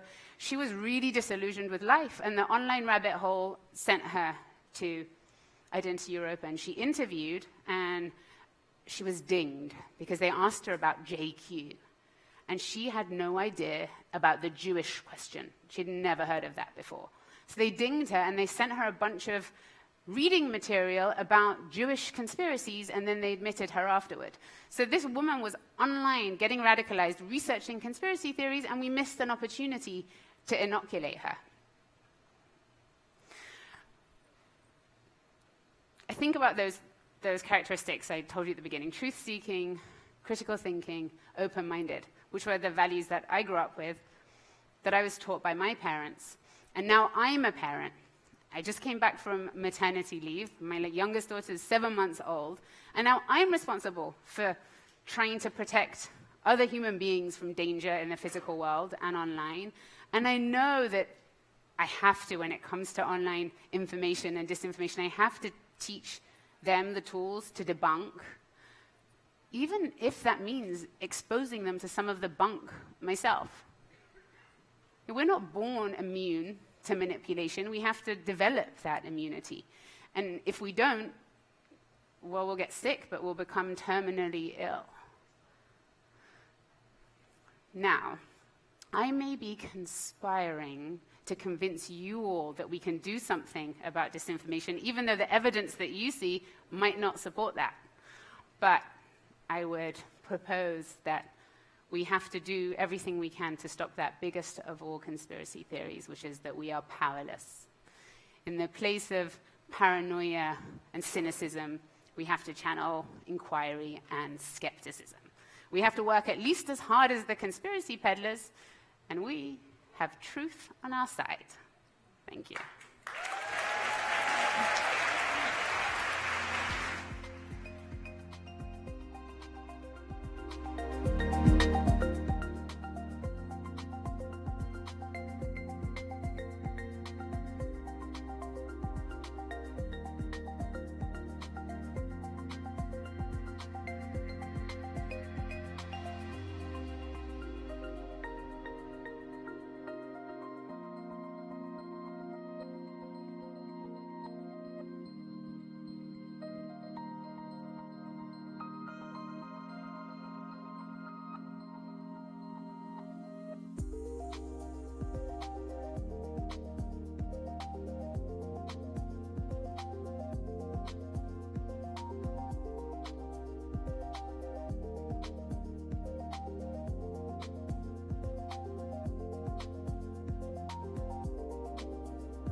CEO of Supermajority. Tell us, what is it? Why now? And why did you found it? All right. What's up, Lesbians Who Tech? Oh, it's always good to be back here. So let's talk about Supermajority. We are building a home, a new home for women's activism. We believe and we know that women are the majority of volunteers. We are the majority of donors. We are the majority of people who are running for office and winning. We are powering democracy in this country, and it's about time that democracy worked for us. And it's about time that we were able to design a system that works for all of us. Right now, our government, everything in our world right now is designed by men. You realize that, right? Even if you go to a state house, right? You go to a state legislature, it's designed by men. Even the architecture of it, where the bathrooms are, have been designed by men. It's long overdue that women get our due. We don't want everything, but we want our equal share. And so what we're trying to do here is really activate and add oxygen to the fire that is already spreading across this country because we're spreading it. So Supermajority is a home for people who want to get engaged, who want to get active, who want to march, and who want to win. Supermajority is a home for people who know that this country is going in the wrong direction. Supermajority is a place for us to turn towards each other, to reach for each other, and to actually practice the principle of leaving nobody behind. And Supermajority is a vehicle that is going to mobilize the most amount of women in 2020 than any other time in history. That's what Supermajority is about. Beautiful. Is everyone in? Yeah? Cecile, what made you want to be part and found this movement? Because I was super pissed off and, right, we're pissed off. But I also felt like all the movement in this country is happening from women at the grassroots, across the board. We saw the Women's March, the largest march in the recorded history of this country, where 4 million folks in this country marched for women's rights. And my concern, or my enthusiasm with that was like, we gotta make sure that every single person who marched is bringing 10 more people to the polls, and that in 2020, as Alicia says, we have the largest coalition of women across race, across geography, across income, across gender identity, so that we actually can change what's happening politically in this country. And I think it's gonna happen. And I think it's a time when women are taking such joy in the success of other women. I mean, look at all of you here. It just feels like to me, if we turn this power into collective political power, we can change, as I love what Catherine said in the video, we can change not just who's in the White House in 2020, we can change political power in the United States of America for the next century. And that to me is really motivating. That's right. Beautiful. Thank you. Catherine, she just gave you a line, but talk to us about why this, why now? I want to win. And I know that women are the pathway to doing that, period. And I think that we are going to put together a multiracial constituency of women that can change progressive politics in this country for the rest of our lives. I believe that deeply. We've studied it. We know the pathway to get there. And the pathway to winning is full equality for women and gender nonconforming people.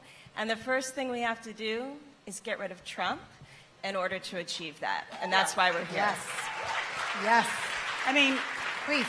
Yeah, I just want to pick up on what Catherine said, because I think sometimes it seems overwhelming to break it down, but and we're fixing to get on a bus tour, as we say back in Texas. I'll let Alicia and Catherine talk about that, starting with our friend Stacey Abrams in Atlanta, Georgia, Yes. kicking off on Sunday, which I think is a classic example, Daisy, of, a lot of us were proud to not only support Stacey, campaign with Stacey. She expanded the electorate in Georgia in a way we have never seen, particularly with women of color. And we know, of course, that if every person had been allowed to vote and every vote had been counted, she would be the governor of Georgia today, right? That is like unmistakable.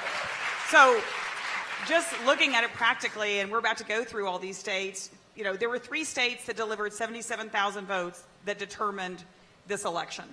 Michigan, Wisconsin, and Ohio. there are 1 million women in the state of Michigan, where Alicia and I are about to go again. There are 1 million women that are unregistered just in the state of Michigan. So if you really think about it, if women turn their energy and collective power together to registering women, to encouraging them, to giving them the information they need to be voters, women won't just be 53% of the electorate, which they were in 2018 when we made historic gains. We could be 54, 55% of the electorate. And if women are that, it's game over for this White House. And that's exciting to me. And on that point, Cecile, we're at Lesbians Who Tech. I mean, we are with a group of women who live and breathe tech all day, day in and day out. What is the role of tech in building women's political movements and power? Okay, I love Lesbians Who Tech, and I am so excited. I mean, I feel like this is actually disruption and disrupting institutions is the key to changing political. It's the key to changing everything. And I mean, as Alicia said, basically almost every system was built to keep women out, including politics, including political parties, including government. And so I feel like technology as a disruptive force also has this amazing potential to do that, and also to connect women across the country. And what we're seeing now is, we're doing a lot of offline work. As I said, we're doing this bus tour through, I think, 19 different stops, ending up in Las Vegas with Elizabeth Warren and Kamala Harris, which will be awesome, on October 2nd, and seeing a lot of presidential candidates along the way. But one of the things we're doing in addition to those stops is we're doing a virtual bus tour as well, so that folks, if they happen to live in a state where we aren't going to get to, or if we're doing trainings that other folks want to participate in, that they feel like that they're connected. Because I think that's what we learned, Daisy, through the Women's March, and we have seen across the country, is that folks want to be in community with other people. And I think partly to know that all the things that are bothering them, that they're not alone. And I think there's a lot of women in this country who feel alone, particularly rural America. And what we have found by launching Supermajority this spring, we've had tens of thousands of folks already join. They have listened to webinars. They have gone through virtual trainings on a whole host of things. And we're just beginning to, I think, do the important work of what we call relational organizing, but it's really opportunity to connect people who live in disparate places, who live in different cities, but who actually share common values. And so I just think, and just one other technology example that to me is like exciting. So I don't know, I know a lot of you probably poll and use pollsters. Well, if you work in the political polling world, it's all set up by men. I mean, they design the questionnaires, I know some of my friends like Don Legans are in the audience, and this is what we've lived with. So we want to bust that up and start using technology so we can do our own damn polls, right? We can talk to whoever we want about whatever we want to. And so we actually just did our first, we thought, okay, we'll just try to do our own women's poll, and we'll write the questions and we'll run it. And 75,000 women took the women's poll in a very short period of time. And so can you imagine the power if we could actually now begin to poll and get information in real time? It could affect not only our organizing, but it could also inform presidential candidates, people who want to be in office, and the media. And that to me is really, really exciting. So I think the idea of disruption and the way technology is helping those of us who are organizers is really exciting. And you've got a room full of folks here that will help you build those polls and the next generation of what that looks like. Yeah.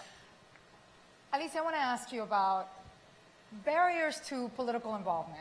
What do those look like, and how do you think tech can help reduce those? Yeah. Where are my queers at? I'm like, hey, booze. So I think it's just important to say that we are focused on every single community in this country who has been left behind and left out and marginalized, made invisible, ignored, or told that you do not matter. And so I want to say to you that Supermajority is folks who are identified as women, but also a third of people who've joined Supermajority don't use she, her pronouns. So if you're sitting here and you're like, oh yeah, that's cool, it's for women, but I don't identify as a woman, so that's not for me, I just want to tell you, it's totally for you. And that leads me to my point about, how do we build a thing that does it differently than it's been done before? Everybody in this room knows what it feels like to be in a space that's not really built for you. Every single person in this room knows what it feels like to have things built around you without ever having touched you or talked to you or consulted you. And so what we're trying to build here is something different. We're trying to say, hey, we know that that has happened. We know that it happens now. Let's use this moment, one of the most important political moments of my lifetime, to actually get it right. Because what's at stake if we actually get it right? If we learn how not to leave anybody behind, if we learn how to keep lifting the voices that keep getting pushed to the sides, what's at stake is a victory that will be so sweet, not just because we're going to get Donald Trump out of the White House. I mean, that is of critical importance, but because it means that we can actually reshape structures in our image. We can queer the government. We can queer democracy, we can queer our economy, right? Yes. And we can queer our communities. That is what the potential of this project is. And so I just want to say, I need each and every one of you to double down and say, I'm going to help queer our democracy so we can clear the stench out of the White House, but also so that we can build the thing that we actually deserve. Thank you.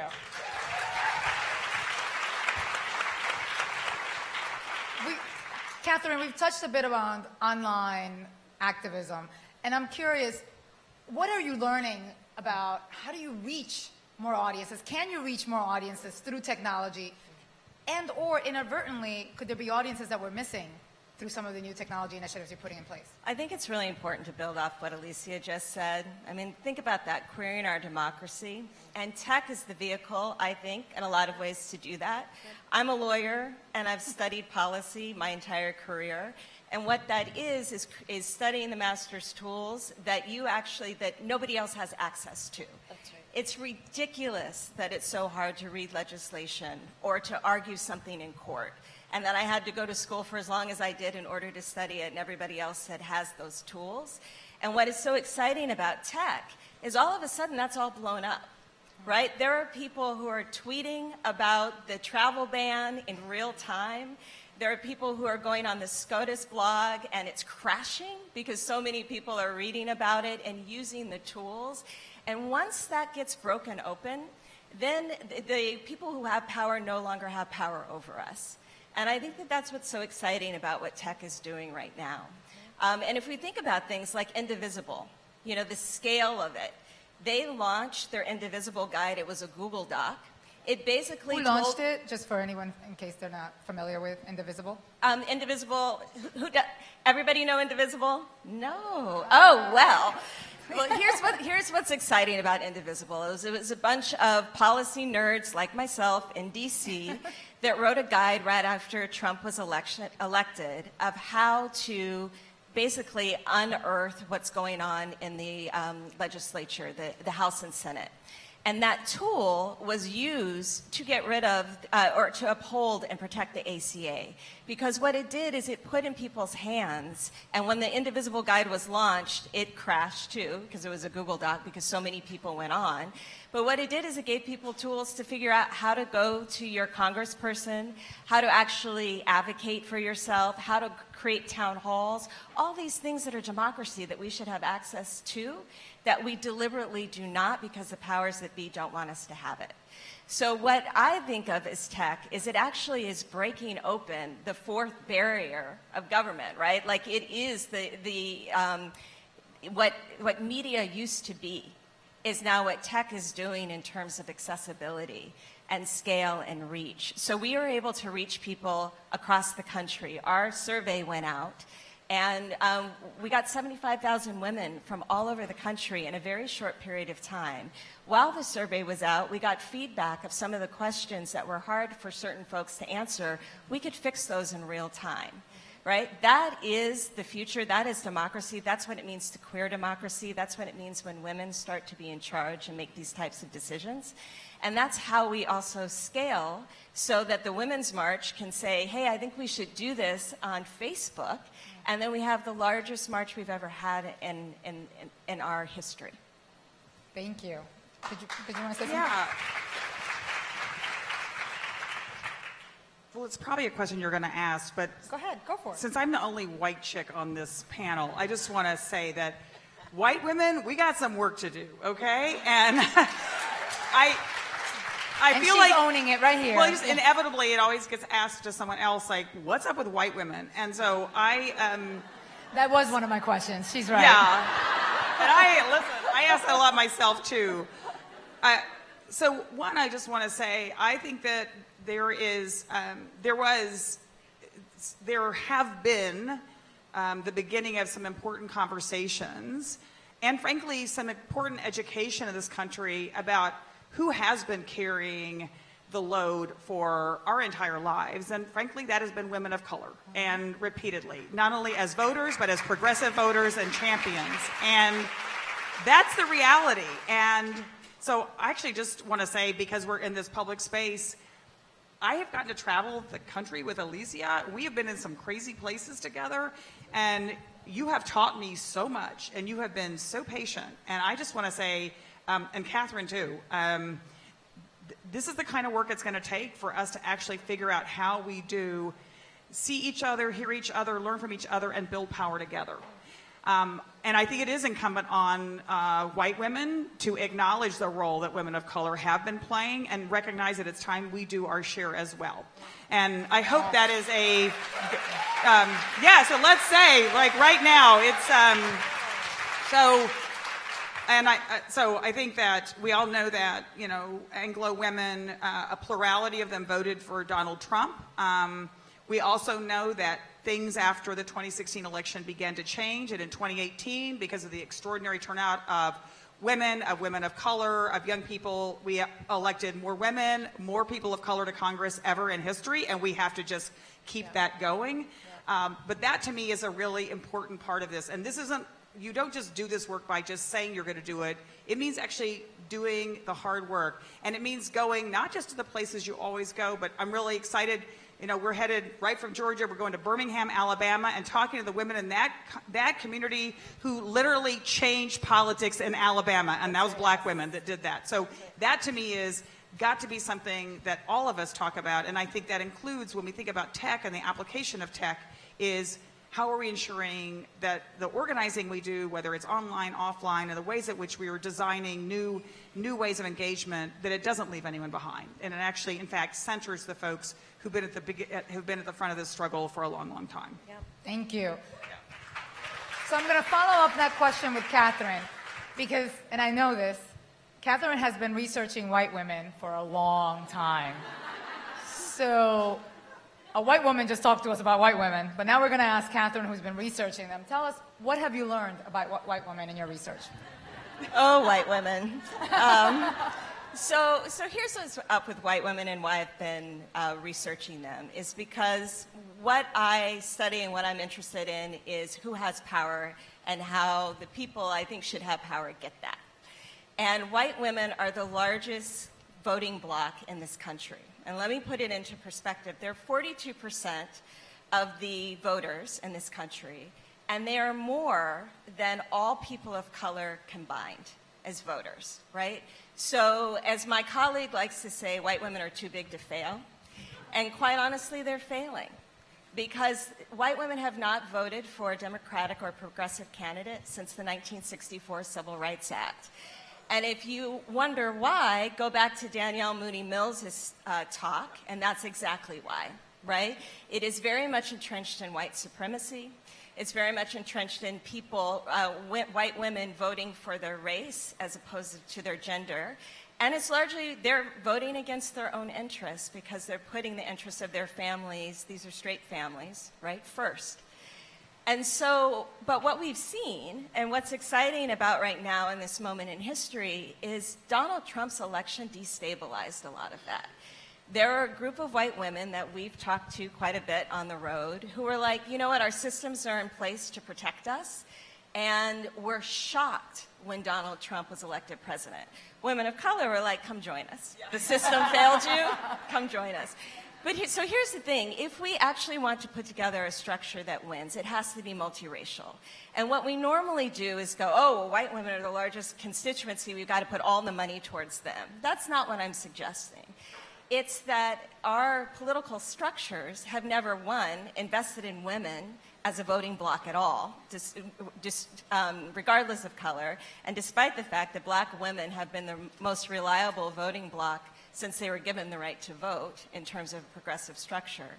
But however, with white women, we have to figure out how to pull in the low-hanging fruit, of which I call them. And to give an example of this, in Wisconsin, Pennsylvania, and Ohio, if 1% more of white women had shown up in any of those states, Donald Trump would not be president. So it is not like it's a huge lift, but it has to be a deliberate one. And it is only successful then when it is coupled with people of color, right, who are the most reliable voting bloc in this country. And then on top of that, and maybe we're going to get to this, all of the barriers that have been put in place that Alicia started talking about, because the people who have power don't actually want us to vote. But that is why this kind of emphasis on white women is so important, and why, as we do this organizing to try to mobilize women and try to mobilize a multiracial constituency, that has to be a piece of it. Thank you. Alicia, thank you. Yes. We've talked about barriers, we've talked about the power of tech, we've talked about white women. We also, at the beginning of this session, saw a great video about Supermajority that talks about Supermajority being multiracial, multi-generational, multi-everything. And that has been traditionally a huge challenge for progressive movements. So what is it about Supermajority? What's the secret sauce that you're pulling on to help reduce these barriers and to actually build a movement unlike any other? Well, that's a nice question. I don't know. I mean, I guess the secret sauce is like intention, right? Like, it's not actually that difficult to look around and be like, who's not here? You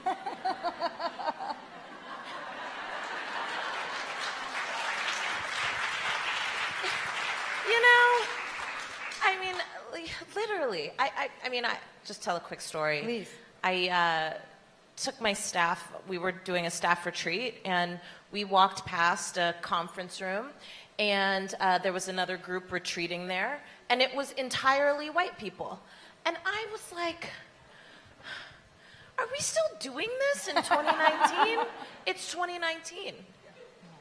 The fact that we can sit in rooms where we look exactly like each other and not feel like something's weird, there's something bizarre about that to me. So it's not a secret sauce. It's intention. It's paying attention. It's being willing to say, I don't know how to do it, but I really want to figure it out. I mean, that's what we hear when we go around the country. And people say, yeah, I know this is a problem, and I just don't know how to fix it. And I'm like, thank you for saying that, because that's the first step. Instead of acting like, oh, yeah, no, I know a black woman. No. It's like, actually, let's have a conversation about why people aren't here and what it's going to take to get them here. And we are doing that in real time. And I'll just give you some examples because I think we're learning alongside of everybody else. We put out this great video. You guys got to see some of it. If you want to see the rest, go to supermajority.com because it's real cute. And we got feedback. There are no women with hijab in the video. We were like, you're totally right. So what do? Do we freak out and be like, I can't believe you said that to me. Oh, my God. I'm canceled and you're canceled and everybody's canceled. No, we're like, we just need to do better and then actually do it. Right? So you are not going to see materials from us now that don't have women in hijab. And it's not about symbolic representation. It's about intention and thinking about who's not here. What's behind us not knowing that that person wasn't here? And then what can we do about it differently? So this is really, I say this to you not to like pat ourselves on the back, but to say we're also learning alongside. There's no secret sauce. We don't have any special magic. It's like we just want to pay attention to doing it better, doing it differently, and doing it right finally. Knowing that we're going to make mistakes, we're going to disappoint each other, but what actually matters is to continue to keep coming back to each other and say, we're committed and dedicated to be in it together and to learn from each other. I want to say one more Please, quick thing, please, because go. I was sitting here thinking about it. I'm like, oh yeah, we are in a tech space. And here's the real. This is a beautiful, progressive space, and I love it. And we all know tech is not all beautiful and progressive, right? Okay, so some of you, I think, are sitting here going, cool, I really want to do this. This is not happening in my workspace, so how do I get involved, right? Or how do I, like, queer my workplace? Yes. Right? As you were saying your examples, I was saying this is what every workplace needs to do. It is. It is. And I think one of the things that you can do is start talking to people at work that are also not happy like you and are trying to figure it out, because as long as you are feeling that way but not talking to anybody, nothing changes. You know you're exchanging glances with somebody across the room like, this is some bullshit, right? So in order for us to change the things that we want, we have got to add oxygen to that fire that is spreading. I want each and every single one of you to know that people are standing up, people are taking risks, people are not willing to back down, and that has to start from somewhere. Nobody started by burning the house down. It started with some whispers, then it turned into louder conversations, then it turned into a plan, then that plan got executed, and maybe you messed up, so you tried again. Then all of a sudden, things start to happen. So I just offer that to say that oftentimes, I think we talk about the liberatory aspects of tech, but when it comes to women, when it comes to queers, we all know all of that stuff is limited. So the question becomes, how can we use this political moment to change things right where we are? You don't have to be us, you gotta be you, doing awesome things where you are, and then we want to join hands with you so that we can amplify what it is that you're doing and actually get the changes that we deserve. Are y'all ready for that? Yes. Yes. And you thought that you were only going to be learning about political organizing here. You're learning about real organizing in all spheres of our lives here. All right, we're about to close now, and I want to ask all of you, reflecting on this room, we're in a room of some of the biggest badasses in tech, right? We've been talking about badasses. I've been saying badass all day long, so just come on, come with me on this. How can all of the women and men and everybody who's in this space right now, gender binary, across the board, how can they help you in the coming year with the work that you're doing? Do you want to start, Catherine? Sure. We know that two things. When we go around and talk to folks, politics is really intimidating. Voting is intimidating. It should be easy. It should be joyful. We should talk about how to do that in a better way. The other piece is politics is deeply relational. So people want to hear from you. And if you say, hey, I heard about Supermajority, you should join, they're going to be more likely to join, right? And this is how we're also going to win elections, is by you actually talking to your friends and family and telling them how important this election is and get out and how to get out and vote him out, but just participate generally. This relational piece is critical, and it's actually the pathway that how we're going to win. Because women are deeply intimidated by our systems, that's on purpose, but they trust each other. And so we've got to start talking to each other more to try to push the ball forward. And join Supermajority, supermajority.com. Thank you. Alicia. Excellent pitch. I'm going to go ahead and say that the best way to make a change right now, if Supermajority is your thing, we really want you. But if it's not, do something. It is so easy in moments like this to be like, it's too much. I just need to keep my head down and stay focused, and eventually the storm will pass. It's not going anywhere unless we blow it out. Right. So join something, be a part of something. We want you at Supermajority. But if you're like, Supermajority's not for me, cool, start your own thing. But make sure we're connected and in communication. Everybody has a role to play right now, but if all of us are not doing as much as we can, we're not actually going to win in 2020.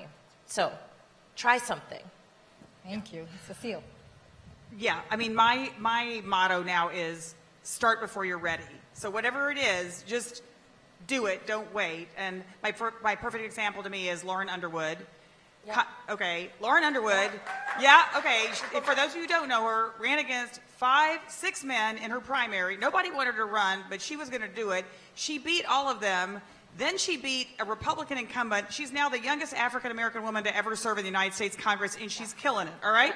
So be more like Lauren Underwood, all right? Do something that is really scary and really daring. And on the practical side, help us figure out if we can actually identify, train, connect, and educate 2 million women in this country that are ready for 2020, and we will run the largest woman-to-woman voter contact program ever in the history of America, in our entire history, and it will be women of color, it will be women across every generation, geography.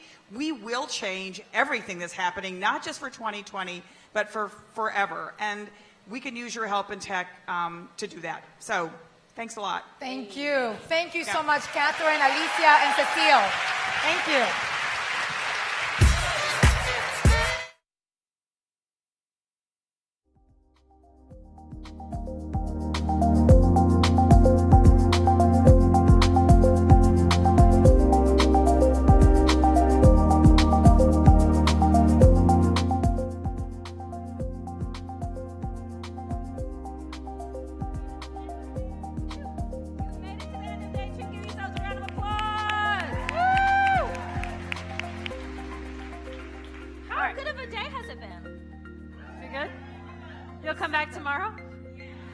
Okay, good. We'll come back tomorrow then too.